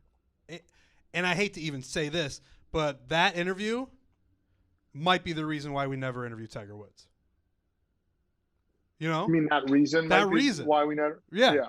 Yeah. Those stipulations that we would have going into that interview, like you said, Frankie, we just got done talking about how airtight his operation is. I would be very surprised, and I feel stupid and probably shouldn't even be saying it, but there's probably no way they would ever let us do that. Ever. Right. Yeah, I agree with that. But then, like, see, I'm fucking flip-flopping more than a fucking pancake maker at IHOP like I always do. But listen to this now. Imagine Tiger just answering any fucking question. This is how my brain works. Like, I'm trying to picture sitting in front of Tiger Woods and just asking him about a fucking pitching wedge. I don't know. Him just talking on our fucking airwaves. But then it's not fucking worth it, man. Then you're just one of the E-Bug must be going nuts. Then you guys trying to create this video. You're literally just going back. Yeah, but you got to talk it out, though, man. You got to talk it out. This is it. This is how we go. Right, but we've talked these points out. I don't know that we have, man. He's right in that anything Tiger Woods says, we know it better than anybody. We'll listen to it and we'll find it fascinating. So you could do a pretty cooker-cutter interview with Tiger, and people would still be like, we'd get in at least one or two questions that would be different than what people have heard before, and people were like, that part is very interesting, but it's not as interesting as the interview we would love to do. Well, let's say this. Like, what we got from Tiger when we saw him at Pebble Beach, we chatted with him for 90 seconds, was nothing. Like, if you look at the words that were actually exchanged between parties, people broke that video down and still do for ages because it was us interacting with Tiger Woods, and what was actually said didn't fucking matter. And, like, if Tiger had that same exact conversation with Mike Tirico, nobody would have cared in the world. We had it, and it got millions of views all across social media. Right. So there's always going to be an element of that to any interaction or interview that we have with Tiger. If we had him on for 30 minutes and it was as cookie cutter of an interview as he's ever done, we would get a million tweets of people being like, you guys crushed it, boys. I can't believe I got to listen to you guys talk to Tiger. So that would be cool. And that's probably more valuable and cooler for us to say as a podcast that we did it, that we were there, that our career achievement, that we got there forever than anything we could do with, like you said, maybe like a top 2 or 3 or 4 player of this generation who's sputtering right now, whatever. But so, yeah, I don't know. It's tough. It's impossible to say no to Tiger. The way that you described it earlier, Frankie, I think is best of like, okay, TaylorMade, Both these guys are tailor-made athletes. We're tailor-made athletes. You guys have the choice. Behind door 1 is Tiger Woods sitting in a fucking room for 30 minutes ready to do a podcast. And behind door 2 is Rory ready to play Fore Man Scramble. What are you doing? We're all sprinting to the Tiger Woods door. There's also a 99% chance that Frankie asks Tiger about the universe. And that's not a question that's like scandalous or like, oh, what's the answer going to be? But that answer that he gives is going to go crazy. People are going to go nuts for that. So that'd be an interesting part of that. This is like a true crime podcast where we started out with a question and we've really, gone back and forth on this thing. And at the end of it, I know the answer now. It's just Tiger Woods. You got to interview him. Yeah, I think it's Tiger Woods. I've said a million different things about this fucking topic, and I'm finishing with it's just Tiger Woods.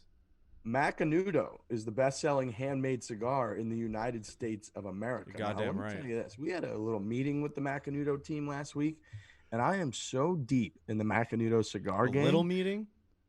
I mean, it was the longest class that I've ever had about anything, and I wouldn't trade it for the world because we learned things we would never learn in a million years about a freaking cigar. And now we know so much about cigars it would make your head spin. You think you know about cigars. Oh, you listener, you think you might know, but you don't know a goddamn thing. But the folks at Macanudo, they'll let you know and they'll give you the best goddamn cigars. I might just become, I like cigars, but I might become a full-fledged cigar guy after that meeting.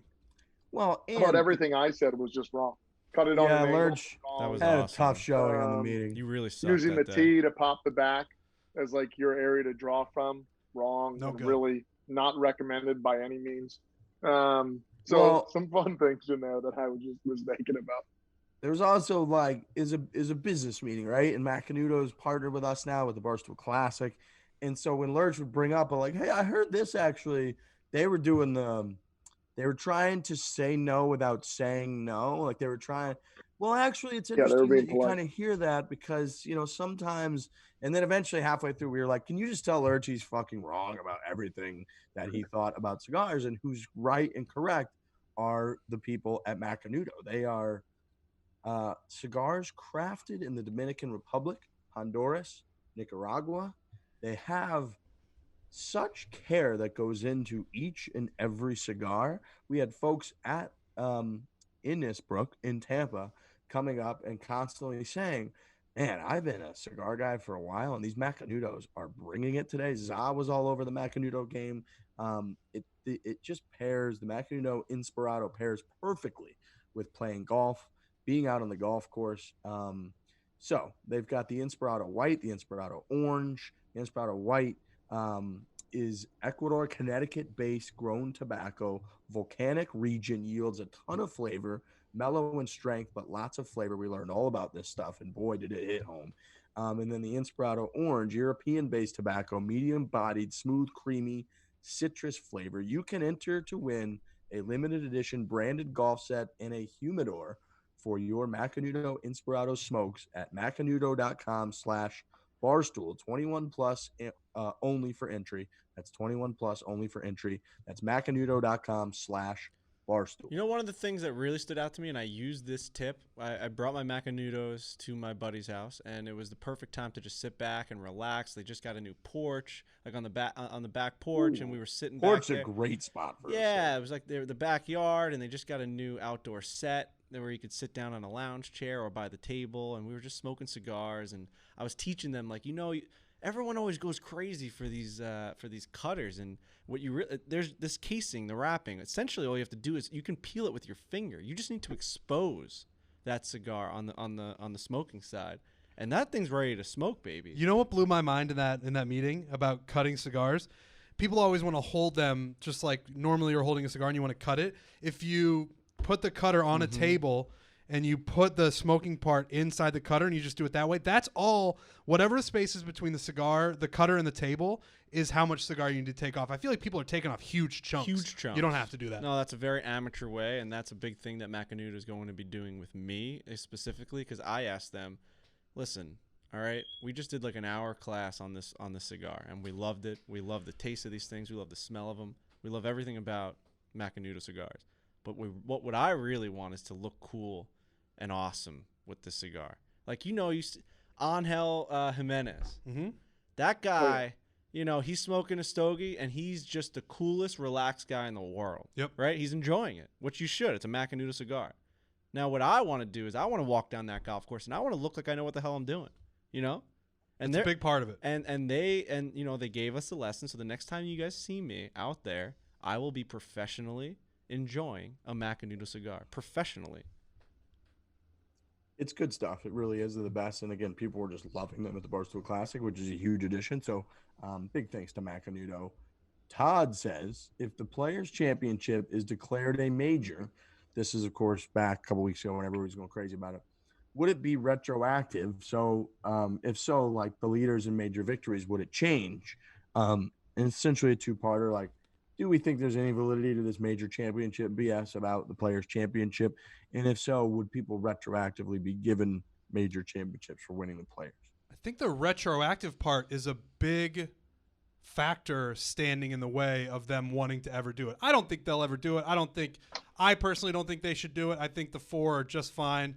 I don't see any reason to rope the Players' Championship in there. It's a prestigious event. If you know anything about golf, you know that it's one of the toughest fields every single year, probably the toughest field. And if you win that goddamn tournament, you're a fucking stud. I don't think we need to go through the process of turning it into a major. And it would be a full-on mess when deciding whether or not to retroactively give these guys majors. Retroactively? I can't.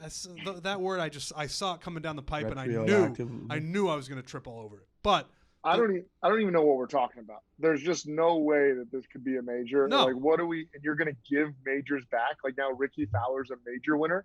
This is just the stupidest point I've ever Ricky heard. Shay out there. But like, you just can't be giving majors out to old winners who didn't go down the stretch knowing that this is a major. It's a tournament. It's an incredible field. It's an incredible tournament. It's just in no way a major. And it does take away the moment from those guys. Like you're saying, Ricky Fowler's a perfect example. Instead of him winning a major somewhere and having it be the most triumphant payoff that he's ever had in his career, instead one day he gets a Twitter notification or an email that says, "Hey man, you're a major champ." Like that's not how that can work. That cannot be how it is. At this point, he may take it. He would probably take it. Oh, I'm now picturing him holding up like he wins the U.S. Open in 2 or 3 years, and he's just holding up like a number 2 for a second major. It just cracks me up. You can't retroactively give it out, but I think there's nothing wrong with going forward, then giving new people a major for the Players. Right. So, but you're in favor of 5? Like this would be the 5th. Yeah, major? I mean, games fucking evolved, dude. I mean, the Rangers won 3 Stanley Cups when there was 8 teams in the NHL. Like, is that the same level of difficulty as the New York Islanders winning 4 Stanley Cups with fucking 30 teams in the NHL? Now this makes a lot. Tell me, he was so. Tell me where the point, whatever point you just made there, ties to the upfront argument. Well, because because if you're gonna say like, how can you have 5 majors now? And if you're alluding to the fact that guys before you only had 4. I can say that like leagues and games change all the time, and guys who played in old time sports had different competition. They had different amounts of championships. They had different ways and routes to that championship as the new teams did. I mean, back in the day in the NHL, all you had to do was win the standings of the regular season, and you were Stanley Cup champion. So how is that? But I think you're more comparison to like Sam Snead or something like that when the fields were smaller in your Rangers Islanders comment. But it's the same thing. Like you just don't like it because I brought it's the a Rangers. little different. I'm thinking of like the end game being different, the final goal being different. The final goal is different. It takes a lot longer, and you have to go through different playoff formats and championships just to get to the same way. Like, I don't understand how it's different. There was a time when there were 0 golf majors. For a long time in Earth's history, there were none. So the 4 certainly doesn't have to be the end all be all. Right. Yeah. Mm-hmm. Yeah, I agree with that. I just don't think the Players' Championship isn't it because it's become the Players' Championship. Like, it's just the Players' Championship. That's fine. If there was some new diabolical thing that we all immediately were like, this has to be elevated to some level, or not even immediately, but like pretty quickly. But the Players is just another 4 days of stroke play at a golf course that's been around for 20, 30 years. Like, it's just the Players. It's not a major. It's the Players' Championship. It is true. It does have a different place because whenever someone says, oh, Ricky Fowler hasn't won a major, someone around you will say, well, he won the Players. Or when someone says Rory hasn't won a major in 7 years, they'll be like, well, he won the Players recently. So it does have a different connotation or a different, level of respect that it receives. So I think that's probably the best argument against it becoming a major. Yeah, that's kind of what I think. And that's, we had the debate about should match play become the next major. And we have the discussion a lot about how the PGA Championship is constantly looking for its identity and its way to really stand out. It was Glory's last shot for a while. Then they moved the dates around, clearly trying to get a little bit more up there in terms of the gravitas of major championships. Gravitas. Gravitas. Wow. You can't just add a tournament that's just been the tournament that it is forever and just be like, oh, now it's a major. That ain't how it works. That's never how it's going to work. People aren't going to accept it. They're going to bitch about it. It would have to be something significantly kind of unique or different, right? Like the British Open is the only fucking tournament we watch every year pretty much that's on a links golf course, like an old school links golf course. It's cool how different it is. Augusta's the only one that's at the same fucking golf course, and we love it. The U.S. Open's the one that murders people, and we love it. We root for carnage. And the PGA we just talked about, where it's always kind of fought for its identity. You can't then just bring one in that's like, oh, yeah, this is now a major that's pretty similar to a couple other ones. It's kind of like a Masters, actually, where it's just the same course every year, but it's a major. So I don't think it'll ever get there. If they did and they retroactively handed out majors, it would be a complete shit show. So you are right. Complete. So you're saying, and I think I agree with you, that a tournament that pops up out of quote unquote nowhere and is a match play event that is getting a ton of hype around it, and they are considering turning it into a major, has a better chance than the Players or any other, or the PGA Championship transitioning to a match play major. Absolutely. Yeah, I think you're right. I hope now I'm thinking of tournaments getting relegated, like the PGA Championship gets relegated to a non-major, and then you bump up the player. If you are the PGA Championship and that tournament comes around and it's a match play event and they turn it into a major, the PGA Championship just has to throw up its hands and be like, you guys are just fucking us here. Yeah. But it is funny, right? Because we all look at the PGA and we get it, that it doesn't have, and I think the identity is the right word. It doesn't have what the other three have yet. Think about when Tiger and Brooks Koepka were going at it at Bellerive, how awesome that was. That clip of Tiger at Valhalla in the playoff chasing his ball into the hole. The PGA is just, as much as it just isn't the Players Championship. The Players Championship is just not on that level. As much as everyone likes to shit a little bit on the PGA and is trying to find its place, it is major stuff, and it always has been in our lives, and it's delivered phenomenal moments because it's so much more important, and the Players just isn't right there yet. Agreed. Yeah. Austin says, city limits. Would you rather never get sunburn on the course, so you'd never have to apply sunscreen ever again, or never have to look more than a few minutes for your ball? You always find it, yours and your playing partner's, right away.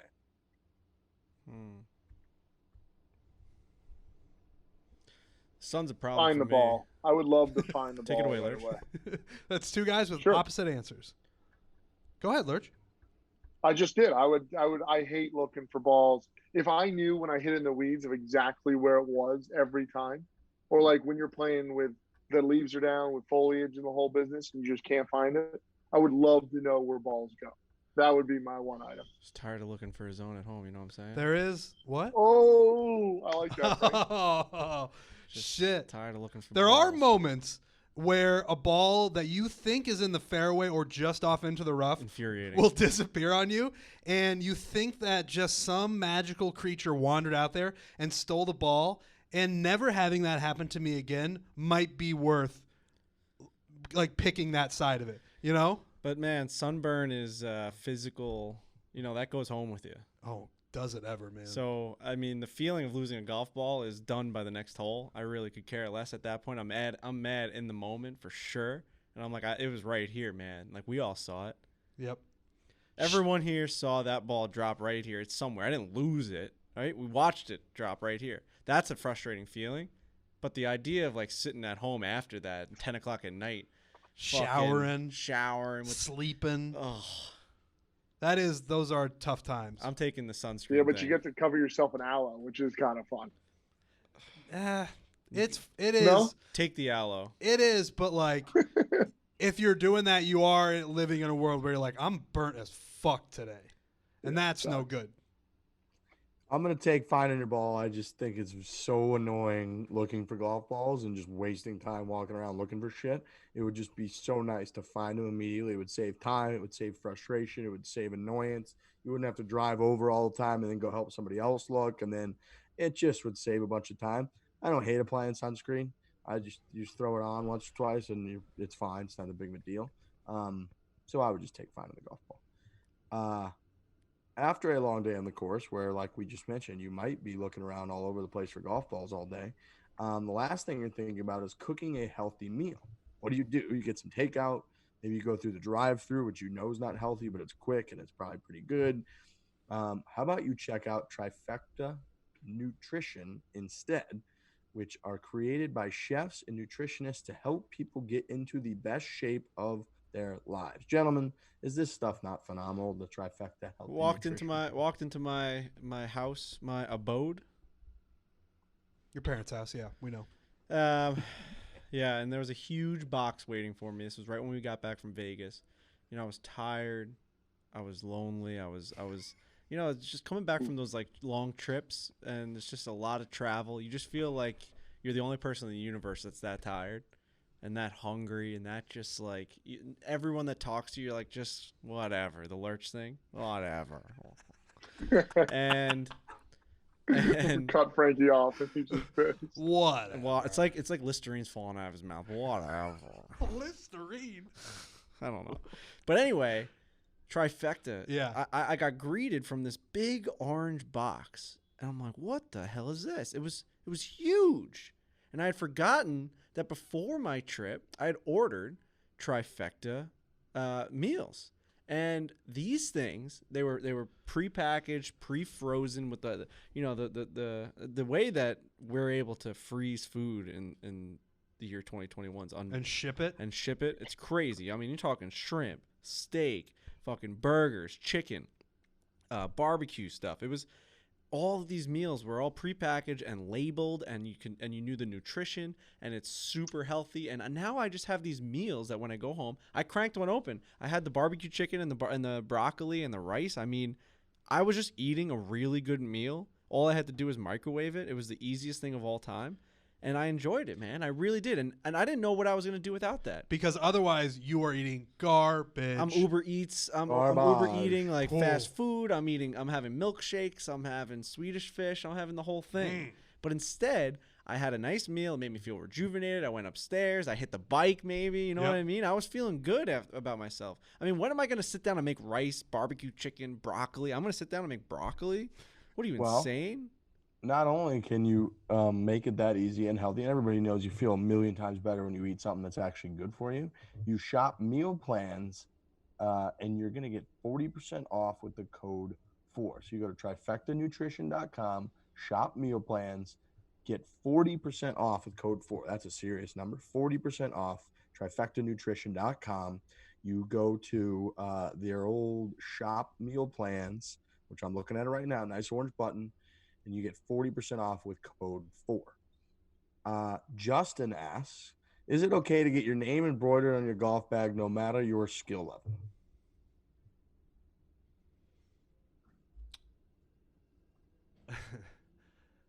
Frankie, do you want to take it away? What? You repeat the question? I would not. I can't do it. But I think there might be someone on this podcast that has his name on a golf bag. Is that right? I do. I have Commissioner Riggs on my golf bag. Yeah. I think you got to be a certain level, and you are good. So I think you fall in that cat. I'm not definitely not good, I wouldn't say. I think it's narcissistic to put your name on a golf bag unless you're getting paid to do it, which you could argue that you're getting paid to do it, Riggs. Yeah, I was gonna say that I actually don't think it's a very cool move. But when G4 sent it to me, who sponsors the Classic, I was like, oh yeah, I'm definitely gonna have that. But I do think it's a little bit of a weird move, which is a weird take because we generally don't like to judge or care what people do around golf. But I do think having your name embroidered in your bag is a little weird, and I feel a little bizarre about it sometimes. Yeah, I'm not. I sometimes feel awkward about how nice our clubs are. I talked about that when we were getting all these deals and stuff. Like I apologize sometimes on the first tee to my buddies and stuff. I'm like, I know what's happening here. We all know what's happening here. I got handed these clubs. You know, I mean, we're promoting the shit out of them. There's a great deal. We love TaylorMade. They love us. But at the end of the day, man, you know, you should have these. I mean, I don't like my buddy like Kyle and Andrew. They're like, yeah, we're hitting these rocks, these slabs of concrete, and you're out here flushing irons with fucking brand new, you know, 770. So yeah, I mean, I don't know. I don't think that I should have my name on a bag. I think I need to learn how to hit a fucking wedge shot. Is what I think I need to do. Lurch? Yeah, I think if you're getting paid to play, you can do it. If you're not, you just can't put your name on your bag at all. Because, I mean, I just think when I walk down a range and you see, like, a name on somebody's beer, you're like, who's this fucking guy? Especially if you see him, like, shank a ball. Like, did he do that as a joke? Or, like, this is stupid. You should just be regular. But I don't know if that's right. I, like, don't feel confident that my take's right. Like, if you want to do anything in your bag, why the hell should I care? Like, color red. Like, who cares? You don't like that, Frankie? That's just like that's just like I don't know. It's an easy way because I don't believe my everyone can just have saying, fun. Like, we all just like play patty cake. I mean, we're allowed to have opinions. I think it's a fucking stupid thing to have your name I just don't like trust my opinion. Like I just like I don't even like I in this point like I say that you shouldn't have a name, and I definitely judge those people. But like, all right, so there it is. Yeah, I think if you put your name on your bag, you are now open to criticism. You're saying this is Lurch's bag, and the reason why I want you to know is because I'm a fucking all-time golfer, or else like why like this is his bag. That's like what's the other reason for putting the name on there? I don't understand. Right, like you're not gonna lose that bag. You're not losing that bag. If found, please call. Yeah, I know you're not losing that bag. Yeah, I actually would laugh if that someone put if found like it's a dog collar. If found, call this number and let me know. I would respect that. That'd be funny. That's like, oh, I tossed it in the then you're fucking making woods. a joke out of it. Yeah. Right, you're laughing at it. Appreciate. You're laughing in the 100%. face of how absurd it is to have your name on your What golf about bag. what about those like polos and like belts that have people's initials? That's more understated. However, I'm just being okay with what I do. And like I have one New York Rangers belt that my mom knit for me that has my initials on it. So like now I'm just okay with that. So what But- is that? Is that you just doing that in case you lose it so people can return it to you? Wow, I didn't know Lurch had that. Is that why you brought that up, Riggs? No, I just genuinely was. I figured somebody on this show, by the way, would have to have that. Like, it's my not mom that knit me a uncommon to have Rangers that. belt. My mom knit me a Rangers belt probably. But also 10 that has a years ago. story behind it. That's cool. Like that's really cool. Yeah, and I love it. But Your I'm mom definitely did it just for you. defending myself here. Like it's just like very one-sided with my takes. It's just what I do is perfect, and then everything else is stupid. I think that's right. I think we could actually boil every one of our takes down to that, no matter what it's about. It's like what I do is perfect. Anything else that's opposite of that is lame. I think that's how the Right. world works. Yeah. I think generally, Discussing- that's how everyone thinks about the world. People judging other people, man. That And never like happens. Riggs made a good point at the top. We are the podcast known for not judging people. Like if you want to wear a hoodie on the golf course, you can do it. The only difference between something like that and something like this is this falls in like a snootier Yeah, category. we judge the assholes. Right, that's what it is. I think everyone really does. Definitely. We've made the point where if they roll back golf balls and they introduce a pro level golf ball, like that guy that shows up to the first tee being like, "Oh, you guys are using the old Pro V ones. I'm gonna use the rolled back ones because I hit it too far." We'd be like, "Fuck this guy." But then Lurch is out here being like, "You know what? It's the way you do things. I do things a different way." No, we're gonna be like, that guy's a fucking. I'll take that back, Frankie. I guess my point in me, like in my brain, without sharing this, my point was that if someone like dressed it up, put their name on it, like, and was doing it in a fun way, I think that's okay. But I'm still judging someone negatively if I see like XYZ on the name of their bag. Like I just think like you're not good enough to have that. So, anyways, Seems like you're in a pickle right there with your brain. I've been there. I am, but I'm flip flopping a little bit. I've been Like there. you're judging me for flip flopping. I've been there. Your whole life is flip flopping. I've been there. You I've been compared there. yourself. You compared yourself to an IHOP chef recently. Yeah, on this I've been there podcast. on this very show Takes one to know one. a mere 20 minutes ago. Yep. I do. If I ever see a name on someone's bag, it does make me want to stand there, wait till they come back and be like, "What's this? What's going on?" Or here?" you like say, "Well, where'd you play?" Right, like a college or Yeah. something. Yeah. You know, the only time that it really becomes like unfortunate for the person that's getting it is if a family member or something gets it for you for Christmas, right? Like we've all talked during the holiday season, you get some pretty bad golf gifts. Yeah. And some of those are like these personalized, you know, iron like head covers, or your grandma gets you like iron covers or something. You're just like, yikes. Like, I just don't know. So if someone gets you like a really expensive bag, right? Like they buy you a fucking $300 golf bag or something and they throw your name on there. It's really hard to be like, oh, I'm just not going to use this one. It's like Dwight with the jersey that he gives to Michael. Right, like exactly. It's like, oh, I love this jersey. And you'd be like, I love this golf bag. And you're looking at it and you're excited about all the pockets. Right. And then it says Frankie Borelli on it. And you're like, oh, man. Yeah. Yeah. Just from Dwight. The jersey just says from Dwight. That's a big thing with jerseys too, right? Like a parent may get you a new Islanders jersey and it's got Borelli on the back. And they mean like, well. They do, and they don't understand that like this new culture is like, oh, you put your name on the back. What do you play for the team? How much money? How many goals have you scored this year? And you get fucking ridiculed online.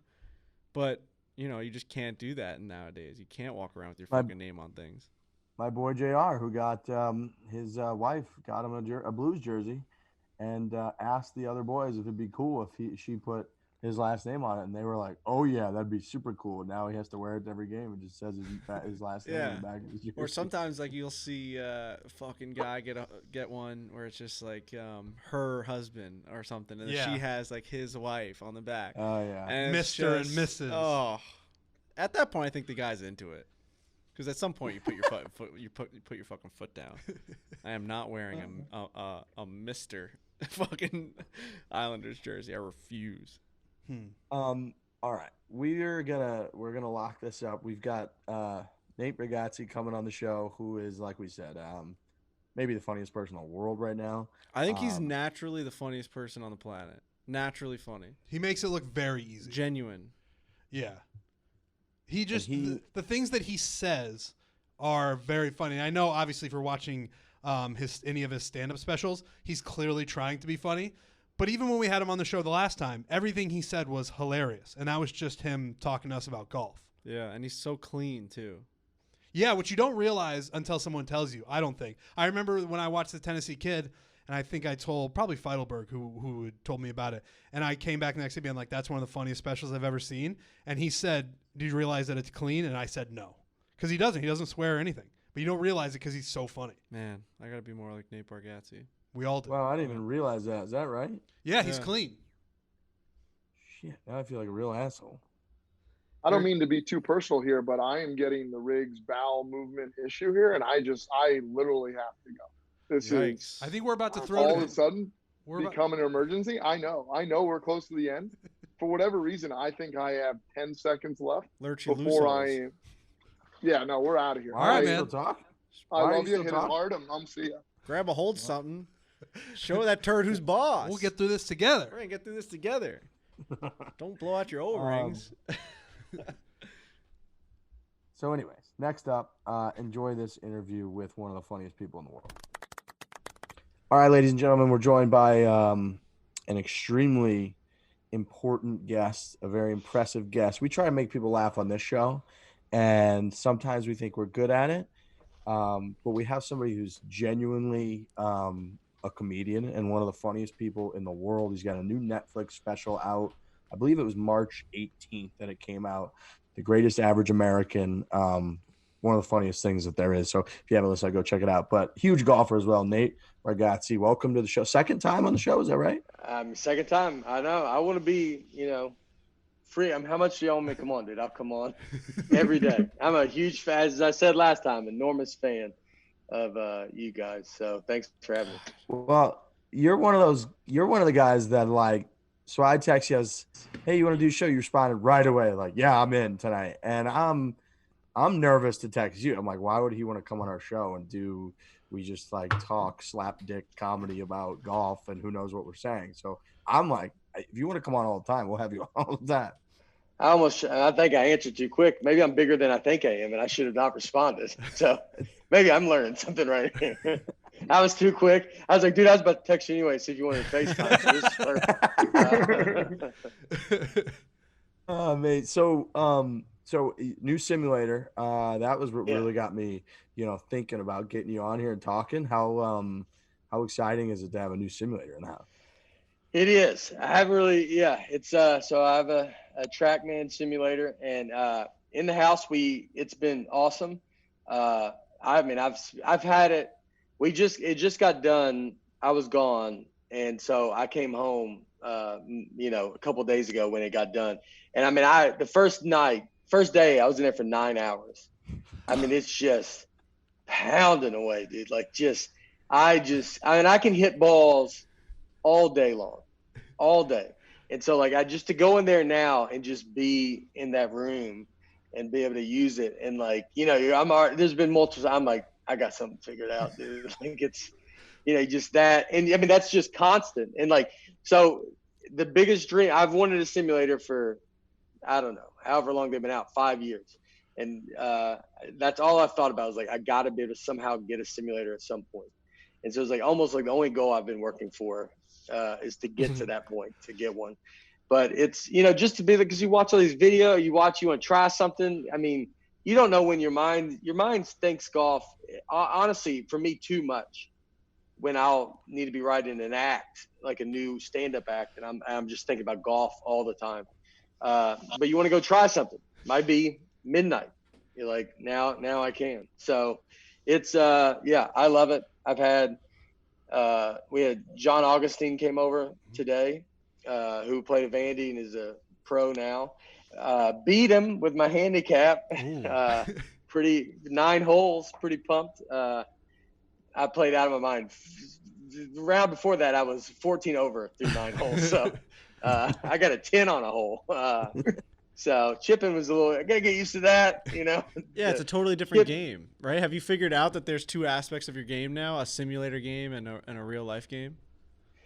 Yeah, I haven't even played real life since the simulator, so right. I'll be interested to see. It's been raining, it's cold right now in Nashville, and you're just like, dude, the fact that you can go play. The good thing with a pro in there is that you can be like, hey, is this correct? Do I have everything set up right? It's pretty awesome because you can just be like, all right, go hit it and tell me if it's set up, because he knows that much. Like one day it was like kind of hooking off a little bit. And I was like, you're like, God, it must be the simulator. Like something's happening. and then but with him, you're like, no, it's he's got it dialed in for me now perfectly. Is your family at all worried about? Hours. I'm sorry. Is your family at all worried about never seeing you again now that you have the simulator in the house? 9 hours on the first day feels like that time is likely going to increase. I mean, I haven't seen them, so I don't know how to answer that question. We have yet to talk, so. I mean, I think everything feels fine, Everything's good. Everything's good on your side of the house. You're in danger of going like 5 hours. You're away at the golf course, then you come back and you go straight to the simulator. Your family's gonna be like, stow my golf bag in there, all mad. We gotta figure this. You know where to find me. Just I gotta get after it in there. Just about her. And just hearing. I mean, So we had a. Do the kind of add on this room to our house because we didn't have a room in the house. And so which the add on, I'm just saving. I'll be able to sell the house. Now it's got an extra bedroom. Yep. That this is all That's huge. Is all the stuff I told my wife. I'm like, yeah, dude, we're going to get our money back. This is free. It's free. Yep. And so, but we put some sound stuff in between it. Cause I was like, just so you can't hear it in the house. And I mean, when you're banging drivers, it sounds like a shotgun going off. The neighbor's dog started barking one night. I think it's gonna be this like quiet, like I'm minding my own business, and it's just boom, like just every time you hit a drive, everybody hears it. You're like, all right. Who's up later at night banging drives? You or Bryson DeChambeau? You guys just screaming in your little rooms trying to figure out what's going on. I would love to go see how much. I mean, I can hit all day. Driver, obviously drivers you could get swing a driver like he does that long is pretty crazy. You could get yourself tired out. You told me you give me a 7-iron. I mean, come on, I'll be in there all night. What do you want to do here? Well, I mean, what are we doing? 7-iron, I'll hit it all day. There's a story about Bryson after one of the tournaments. I think Ryan Whitney actually just told this story about like he would go after the round. he'd hit 20 balls off the tee as hard as he possibly could. And people say after he does it, he actually like passes out. Like in that room with Chris Como, he actually like will pass out and they'll catch him and he'll come back up and he'll just rejuvenate himself. He says it's like a reset on his brain and his body. Who told this story? That sounds ridiculous. Yeah, no, it's insane. Whitney was talking about it on Spittin' Chicklets yesterday. It sounds incredibly dangerous. Yeah. Like, I almost fundamentally don't believe that you're going to swing that hard and then you're going to pass out. Yeah, I think Bryson's talked about that. Well, he's talked about wanting to reset his CNS, his central nervous system. Point system. where he no longer can just like stand. Like he just blacks out. So Nate, that's like you after 9 hours, you leave that Exactly. place, you just can't see straight. Phase. Yeah, I don't know what's happening. That's family looks at you and like, what the hell's wrong with this guy? Disoriented. You're a different guy. You come in. It is tough.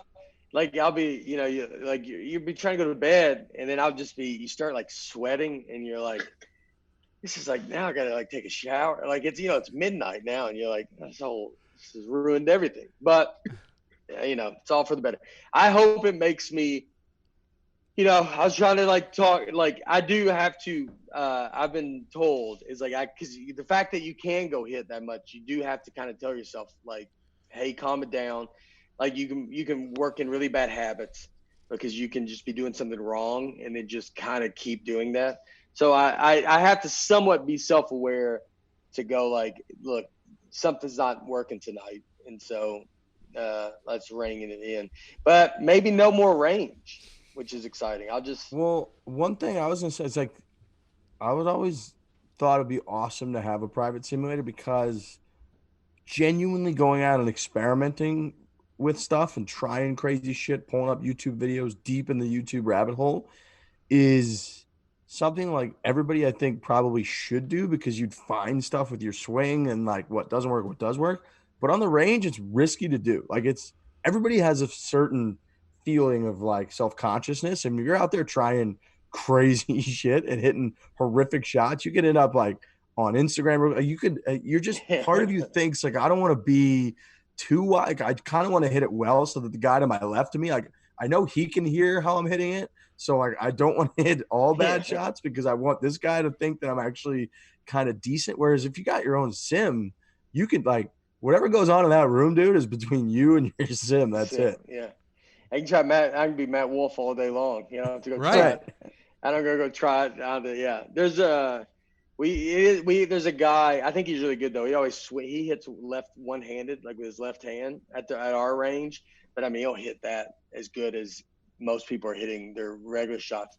But like he was like even like so that's like a very tough shot to like learn to do. But it's a very good thing to know how to do. Just that left-handed swing. It's the impact, the smoothness of it.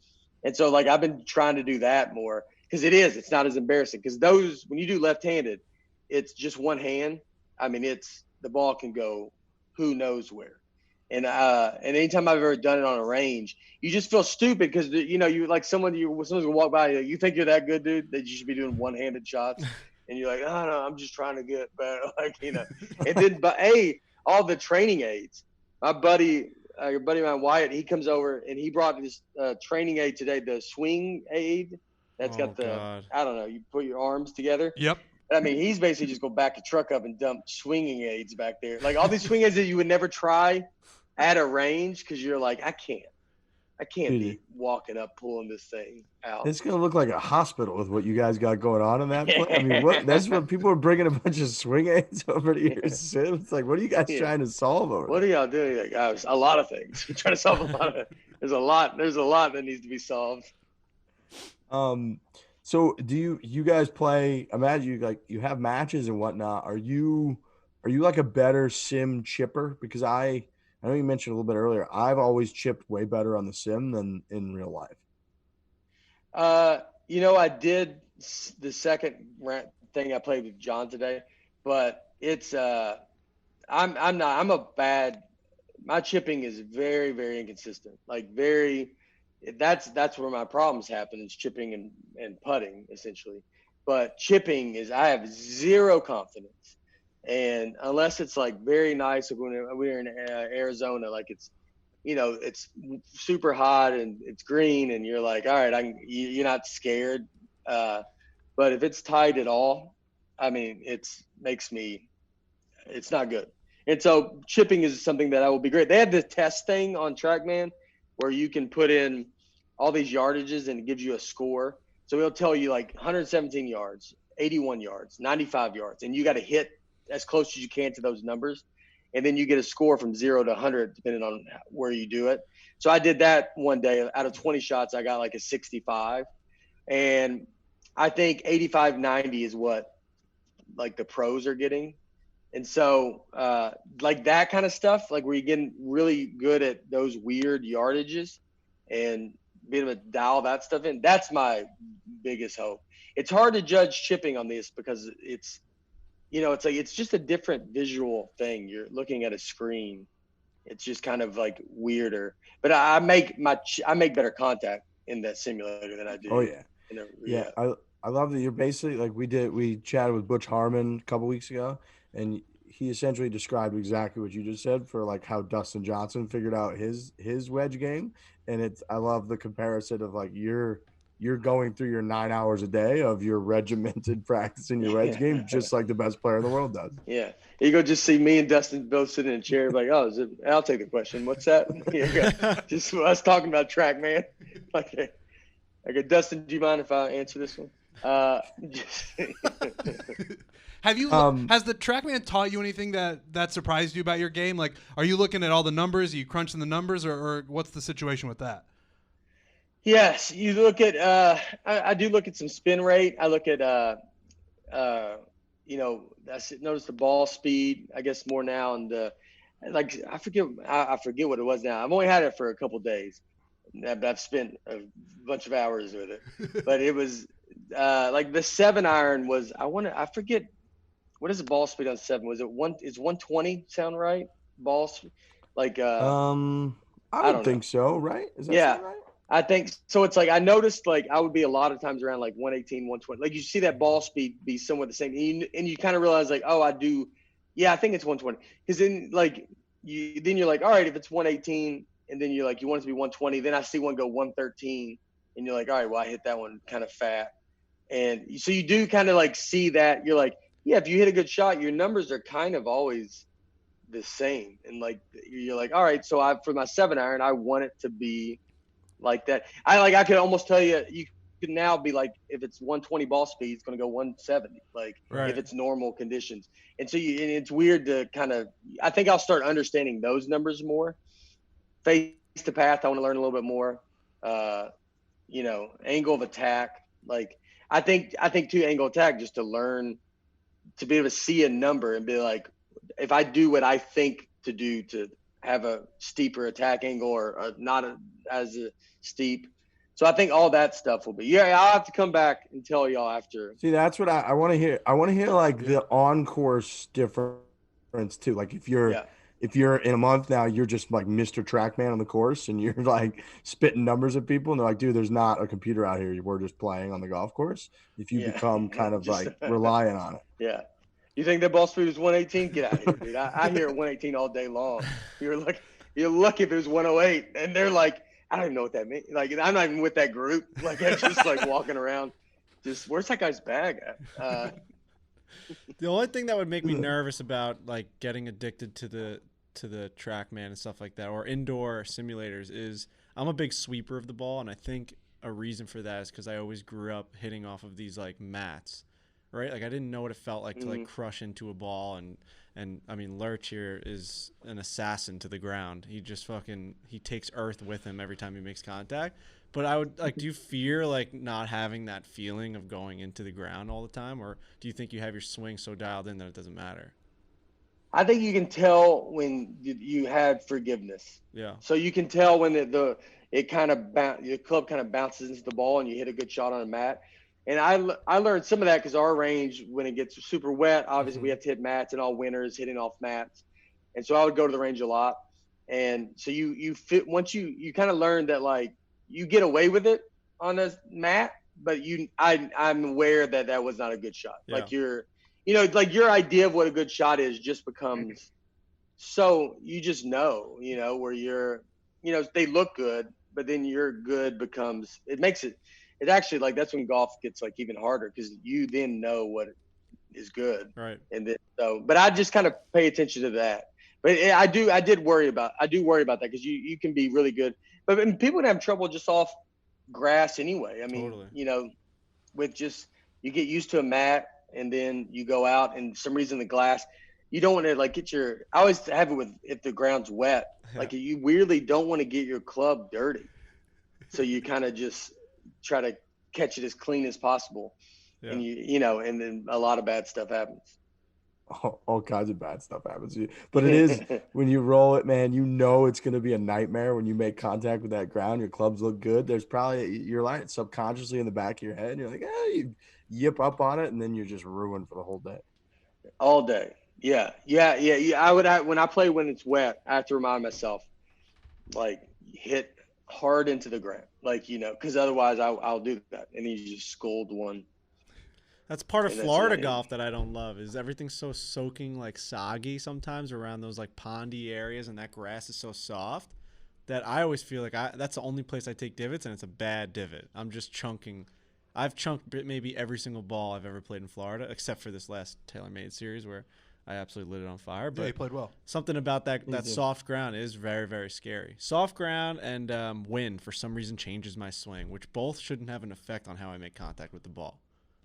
Just the idea of wind coming in my face, I change my swing. Why? It's just going to affect what the ball does in the air. It has nothing to do with how I make contact. It's true.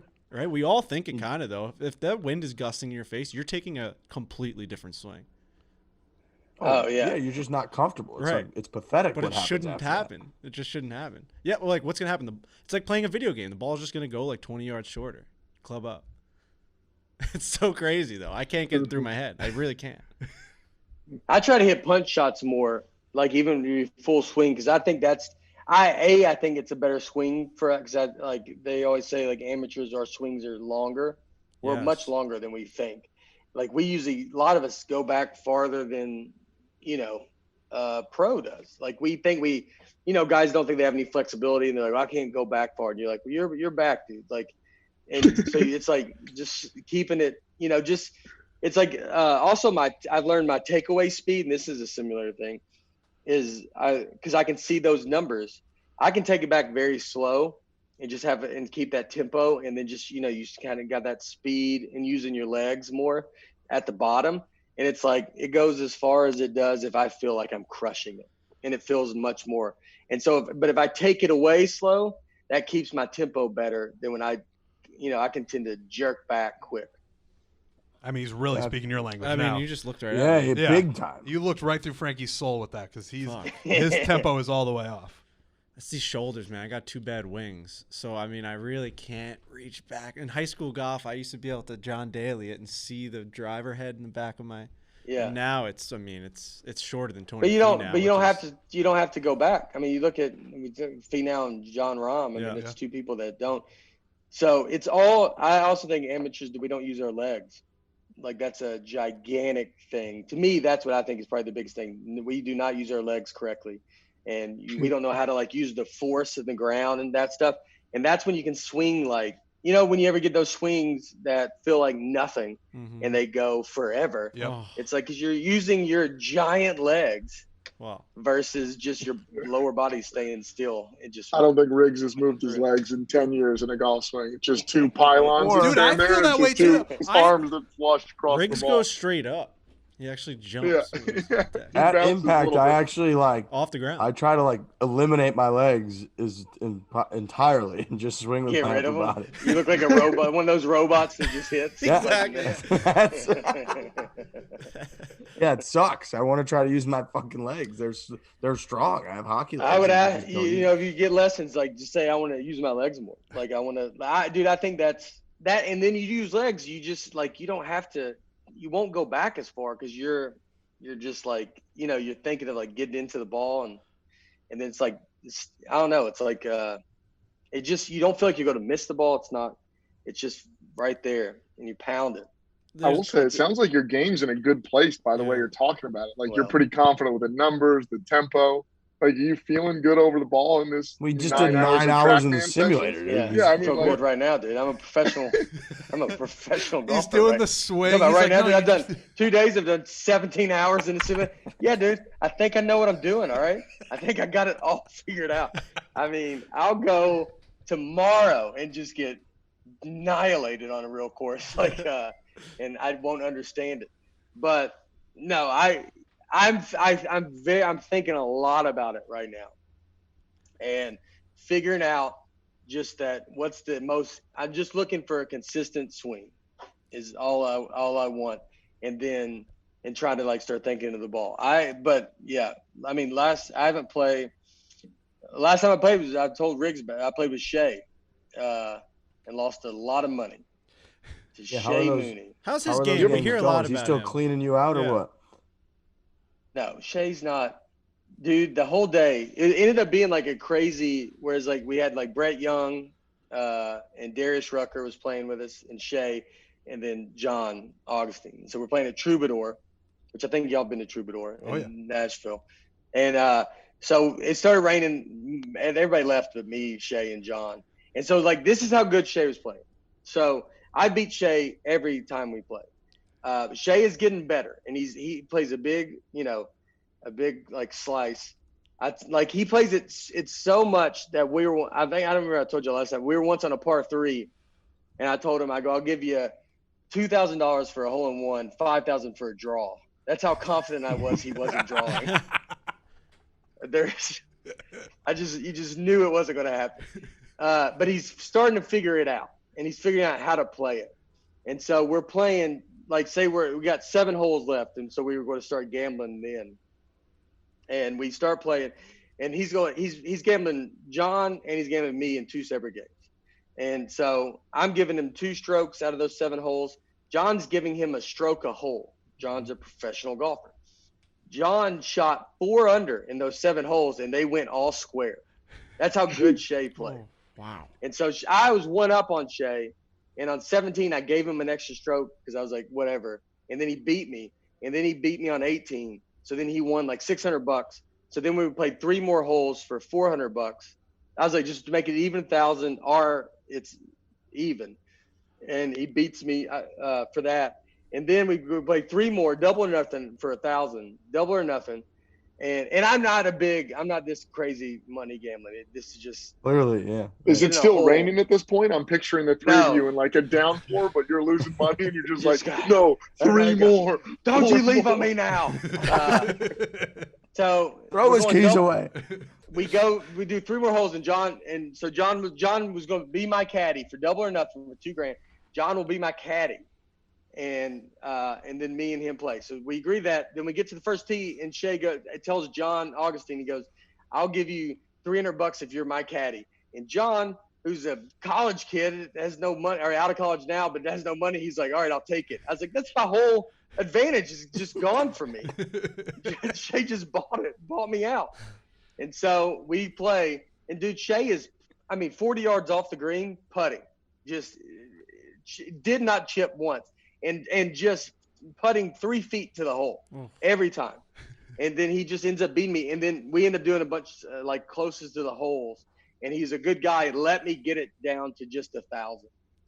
All right. But I mean, that was I missed a 3-foot putt, dude, that John lined it up for me. And he's like, I got it lined up, aim it, just hit it. And I just yanked it left. Shay played out of his mind. He's never played that good. He's starting to figure out his swing. Does Shay I feel like he's too nice to even, does he talk shit to you out there? Dude, he laughs like the Joker. He just this laugh. Dude, he loses it. Because he's never beat me. And then he's just cackling. When I missed that 3-foot putt, you would think there'd be some kind of sympathy thrown my way. And it was the most laugh. Just losing his mind laughing. And I was like, I was trying to get in his head. He's a wonderful person, and he's so positive. He's got a very positive mindset, and that works very well with golf. And if you're playing great, it works even better. And that's what his attitude was. I mean, he destroyed me. Those 3-foot putts, that's as exposed as you can be on a golf course. Because, you know, when you miss putts on your own, it's like, well, I just like, whatever, the green, I just misread it. But when you have a guy like John being like, this is where you got to go right here. Nope. Yeah. Like, this is all on you now. Everyone knows it.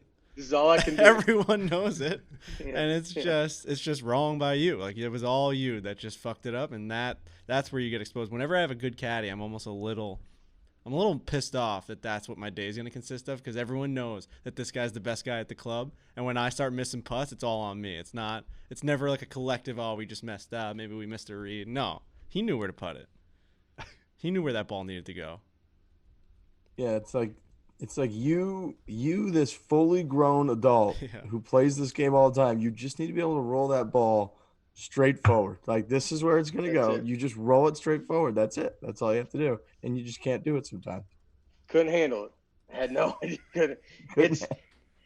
It's you know, I mean, that's what I did. That's where you start changing grips. I'll be like, I'm left hand low, and I'm like, well, maybe I'll go back the other, you know, and then I'm doing a claw grip, and then I'll do we play with a lot of the Vandy guys. Mike Yashimsky plays for the Giants, but he putts looking at the hole. And I mean, there's been plenty of rounds where I'll just do that.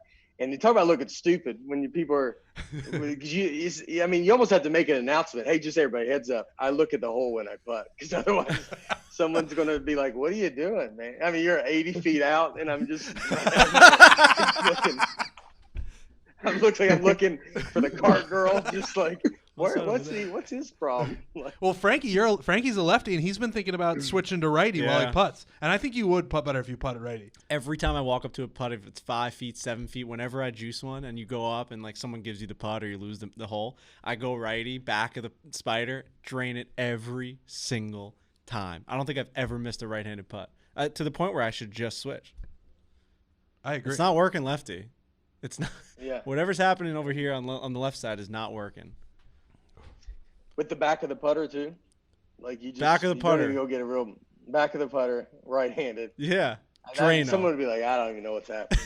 Like, yeah, dude, we went to TaylorMade to get fitted, and the guy who was fitting me on the like, we did this whole video, like guys getting fitted in the putting studio, guys doing the shots outside on the green on the driving range. When I went in for putting, they basically said, like, get the cameras out of here. Like, we've never seen the machine act this way. Like, I've never seen this kind of angle at the ball, where the guy had, like, these percentages and these angles that I was attacking the ball, where he's like, you guys shouldn't even show this, really. He's like, it's making the machinery look, like, average and not that cool, because, like, it's not lining you up. It's just the lines were like this. So, yeah, no, I think I may switch righty the more I talk about it right now. That's a good idea. Yeah, okay. That's pretty good when the machine, it's like, they're like, that's, you know, I know you guys are fun guys about golf, but like, no one needs to see this. You know what I mean? Like, just give up the game, pretty much. Yeah. Like, there's no solution. There can be no footage or evidence that this ever took place. No. That's what they were telling Makes me. them look bad. Yeah. Right. One of the favorite companies, I would say, of foreplay of all of us, especially of Frankie Borelli, that we've ever worked with here while we've been doing the show for 4+ years, Oars Alps. They are. I was going to say, I start every single day of my life putting Oars Alps all over my body. I use their body wash, and it's just fantastic. The smell is fresh. I know Frankie's a huge deodorant guy with Oars Alps, but they've got a bunch of different types of products. And my favorite of theirs, I love all their stuff, their deodorant, everything. But I love the body wash. It smells great. It's got those little like crystals in it that when you put it all over your body, you feel like it's actually making you cleaner. I just wanted to say that. Since every time you guys see me, that day started with me covering my body with an Oars Alps product. It's amazing. Wow, that's really nice. That's actually really nice to think about. So anyone that's watching this, looking at you now, they know that body that's sitting right there was covered this morning by Oars Alps. Head to toe, baby. What size is that bottle? Don't worry about it. So I love the deodorant. And there's no denying that I've been one of the biggest advocates for this fucking company, because I think that they have such a good product. It's crazy. Not only do I like their deodorant, I'm a big spearmint guy, so I only get the green one. But they have the blue, the yellow, the white. They have all different types of flavors, colors, smells. Flavors is a weird word when you're talking about scents. Okay, there we go, scents. But not only, and this alludes to what you're saying, not only do they have deodorant, not only do they have body wash, which I do use as well, but they have these products that, if you're a man and you don't want to really take care of your body and you feel like it's weird to use like moisturizers and all that stuff, they have certain things that just they come in certain packaging that makes it look cool, right? Like they have this charcoal face cover thing where you just like rub it on your face and like it gets kind of hard and then you wash it off and you feel like you're doing something that's like a little weird and like maybe like feminine almost, right? But necessary. But it's so necessary and they make it look like cool and easy. And then also they have stuff like the wake up eye stick, which you didn't even know was an invention until Oars Alps sent it to you. And then you're opening this thing up and it's got this ice cold like metal ball on the end with a little bit of liquid that comes on the ball, and you rub it under your eyes and your eyes just become a weight. Yeah. It's like in those mornings when you're, oh, I don't want to get up right now, and your eyes can't open up. You fucking rub this thing under your eyes and it's like it's almost smelling salts for your eyes. It's really cool. And it gets rid of the bags. They've just thought of everything. They've thought of everything. And not only is it a good product for you to use because it smells good, but it's healthy. That's like the main thing. Getting natural deodorant is so important for your body and your health. It's actually crazy. They've also just launched. They've launched a bunch of SPF products, which is what we're really. I threw that stuff right into my golf bag as soon as there's like the spray. I was like, and the chapstick. Yeah, and it's like, what do you call it? I guess topical. That's not really the word I was looking for, but yeah, that stuff went right in my golf bag. So the next time I'm at a golf course, I'm like, it's hot out. I'm gonna get burnt. I'm gonna open my bag and be like, this is the most clutch thing I have. Oars Alps sunscreen, fantastic. Think about how bad regular sunscreen usually is for you. They come up with this chemical to like deflect the sunlight, and who knows what they're putting in there. Now you have a natural, healthy sunscreen to put on, which like, yeah, you're protecting yourself from the sun, and also you're like moisturizing your skin, you're keeping it in good shape, and it's natural. And they don't kill any animals to do it too, which is like a huge thing. Right now, our listeners can receive a free pack of cooling and cleansing wipes. Also great to keep you fresh on the course when you buy any 2 SPF products. All you need to do is visit oarsalps.com/4 and follow the instructions. Again, you guys can receive a free pack of cooling and cleansing wipes when you buy any 2 SPF products. All you got to do is visit oarsalps.com/4. We got to ask you about the special. It's been out for a couple weeks now. People are raving about it. We were discussing because Frankie brought up maybe a week or so ago. He said, I really want to like wait and maybe not watch it because I think shows are coming back. Like I want to see them in that material live. But then we find out later that that's not necessarily the process. That the process might be more that like once a special is done, that's sort of the end of some of that material. So as guys that love to hear how the sausage is made, can you talk us through kind of that process and which side we were right or wrong about?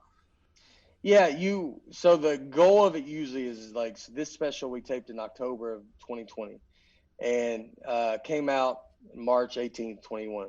So usually in your head, it all changes. When first of all, when you're nobody and no one knows you, it's like sometimes you end up keeping the old stuff. But once you start having people come out and they're actually there to see you and they're watching these specials, October to that March, you would like to be. Some people get turned over completely. You do those shows knowing like I can use this old material to build up this new material, and then when that special comes on your tour, you have a new hour. And so for me, it's much different during COVID, but that's the goal of it now. So like now I'm doing some clubs that are like all half capacity, and I was able to do an hour this past weekend. Actually, that was different. I would say 20 of it to 30 is like really good. And then the other is like definitely just like kind of filler.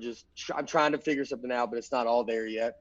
So I'll slowly, and now I'm looking at like my theater dates start in August or September. And so by then I want to really be like, I have this kind of hour, like really going at that point.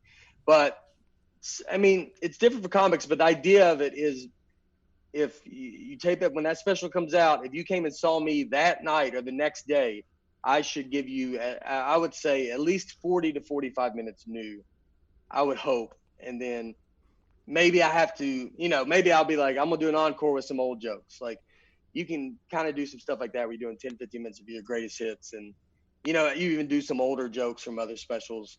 But the goal of it is to be new. Like I know Burr, that's how Burr does it. And what's great too is that Burr's been in comedy for so long. Is a lot of times you end up having a lot of material kind of that doesn't make specials. So it's some of it's old, but you can kind of put that back in. And I remember because I watched Burr like after we went to meet him with the Daytona 500. I don't a while ago, 8 years ago or something. When I taped my stand-ups, the half hour. So 2017, I guess. And so I watched him. His special came out the night before we were doing I was open for him in Daytona, and the next day we were going to Daytona 500, and he had a new hour. And I mean, I was like, how do you have a new hour, dude? Like, that's crazy. And that's what he kind of told me. That was like one way to do it is you do have new stuff, and then you also just got some stuff that's never made a special. And so maybe you do some of that stuff, and that kind of tied you over until you can build the whole new hour, whatever you're working on. And so that's typically how it is done. You just kind of bang it out and hopefully come up with new stuff. When you tape a special, you're usually ready to be done.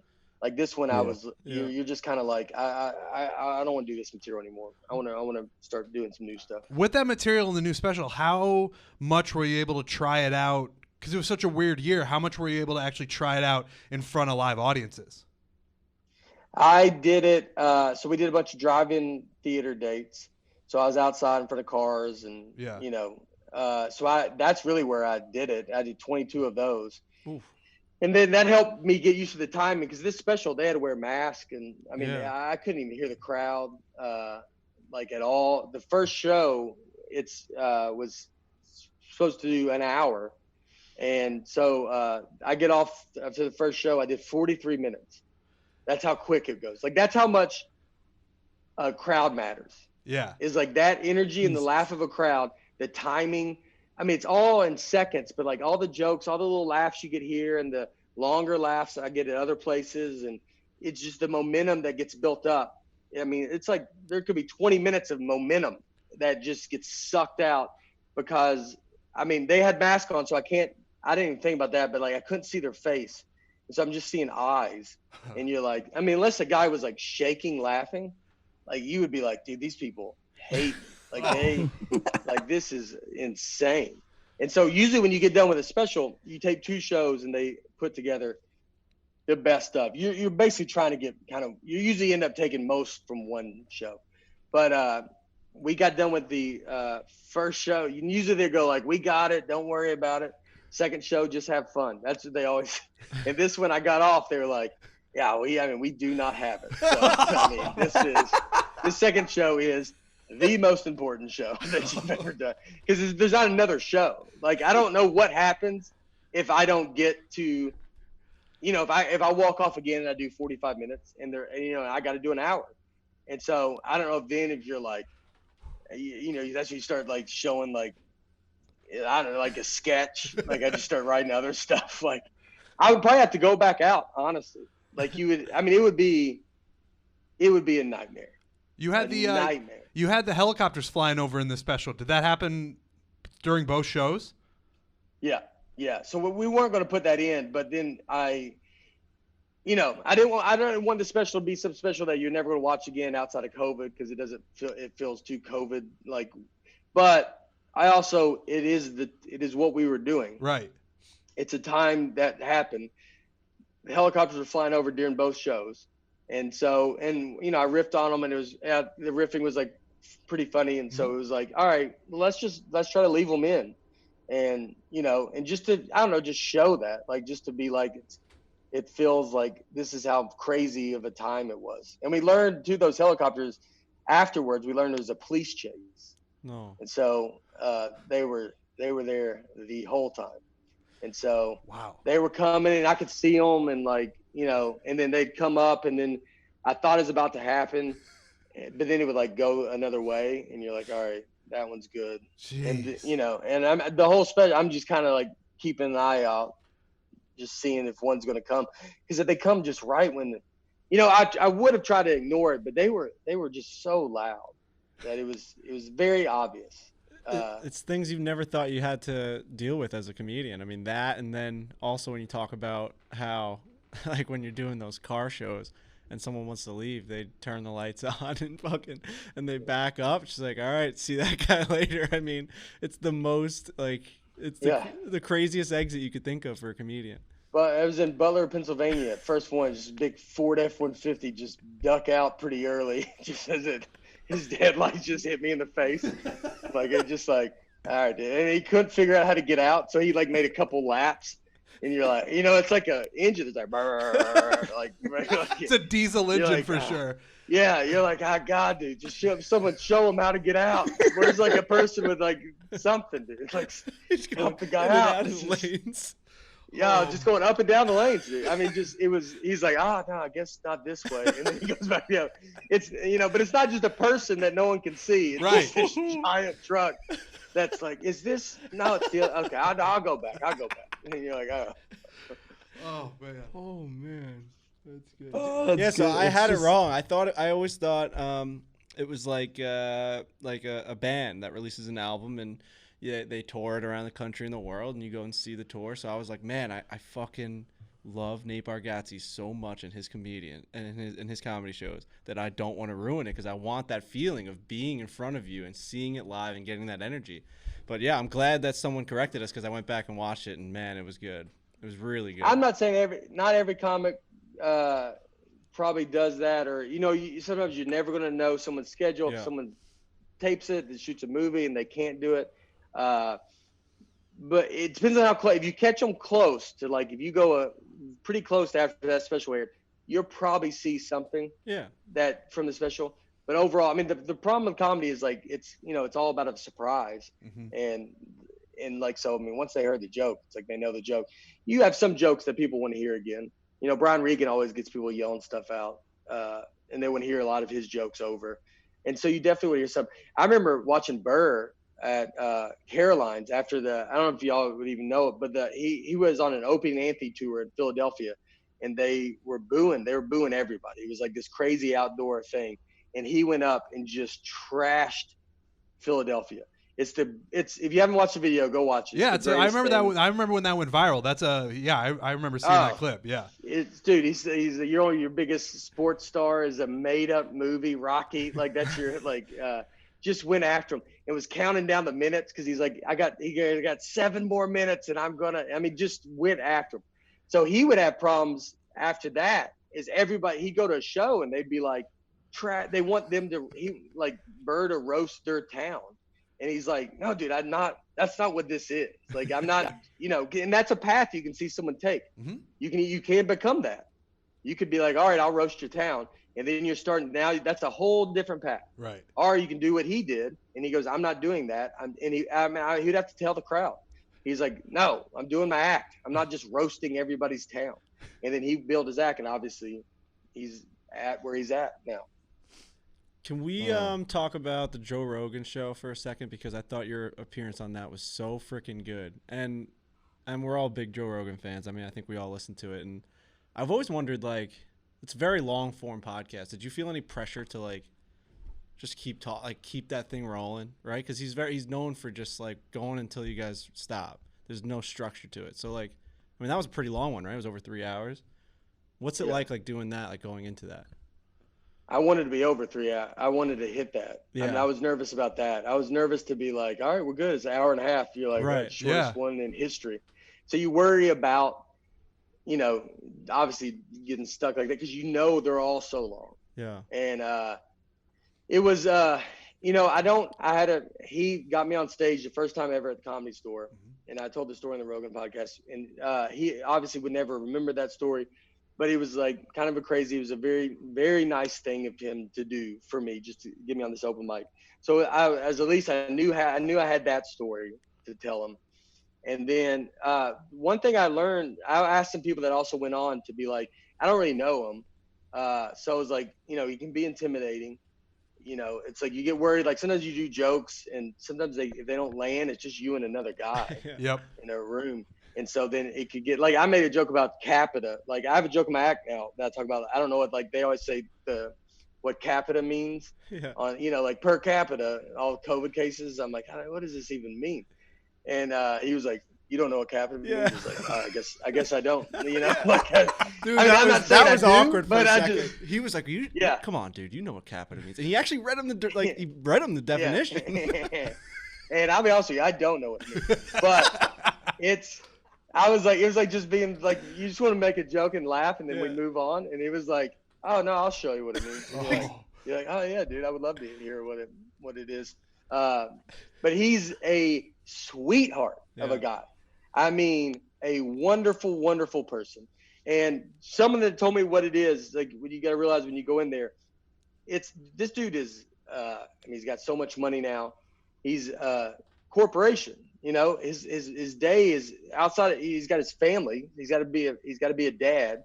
And then he's also got to run all these, he's in charge of so much stuff. And so he was like, just go into it and realize, like, this is the one time he doesn't have to deal with all that stuff. And so it's like you and him just hanging out, and it's just like, just talking. And that's his time. He gets to hang out and meet a lot of people and get to talk to them. And so it was like going into it thinking that helped a lot. My buddy Giannis Pappas was on it, and he's the one that told me that. And it was that was like really good advice, like just to go in, because it's intimidating. I mean, it's totally to go do it, but it ended up being really good. I mean, and I went out with them afterwards. Him and Chappelle were doing shows at Stubbs Barbecue, and I went to the show and then just hung out.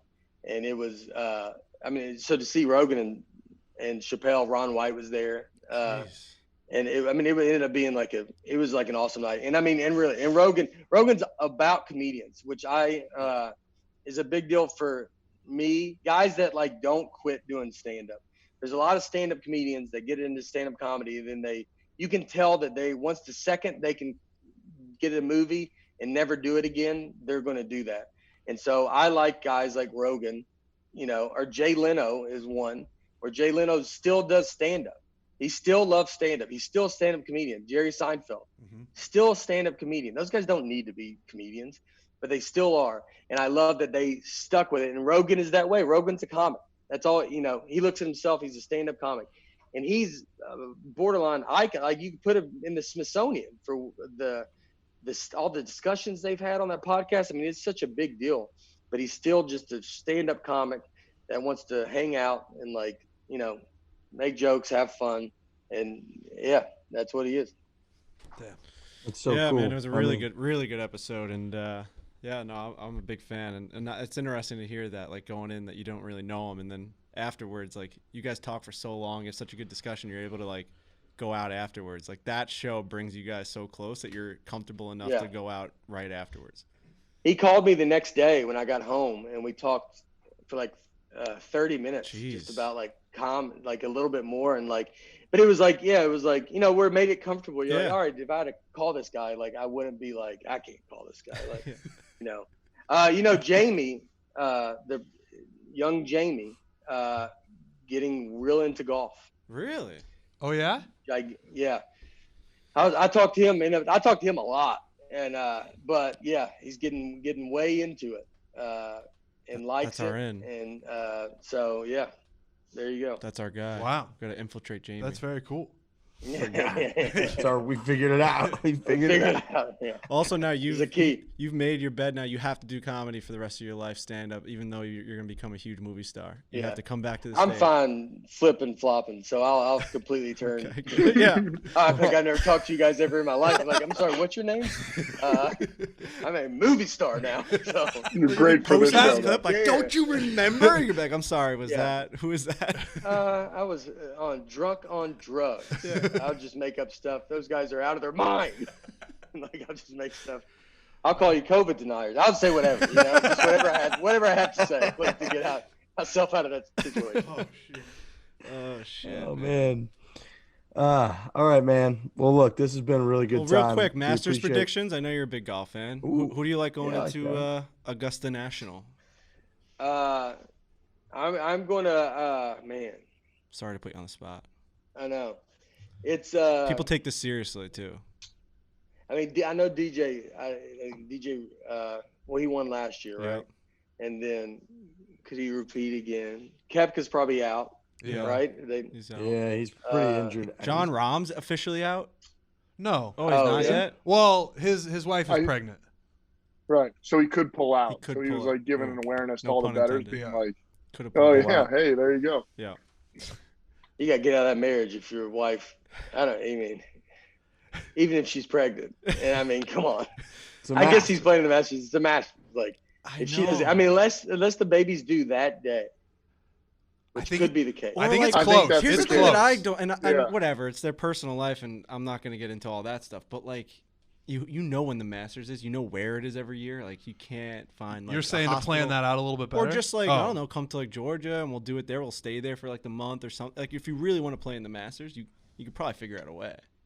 You know what I mean? That's a lot to watch your child born and then get your head together as you go.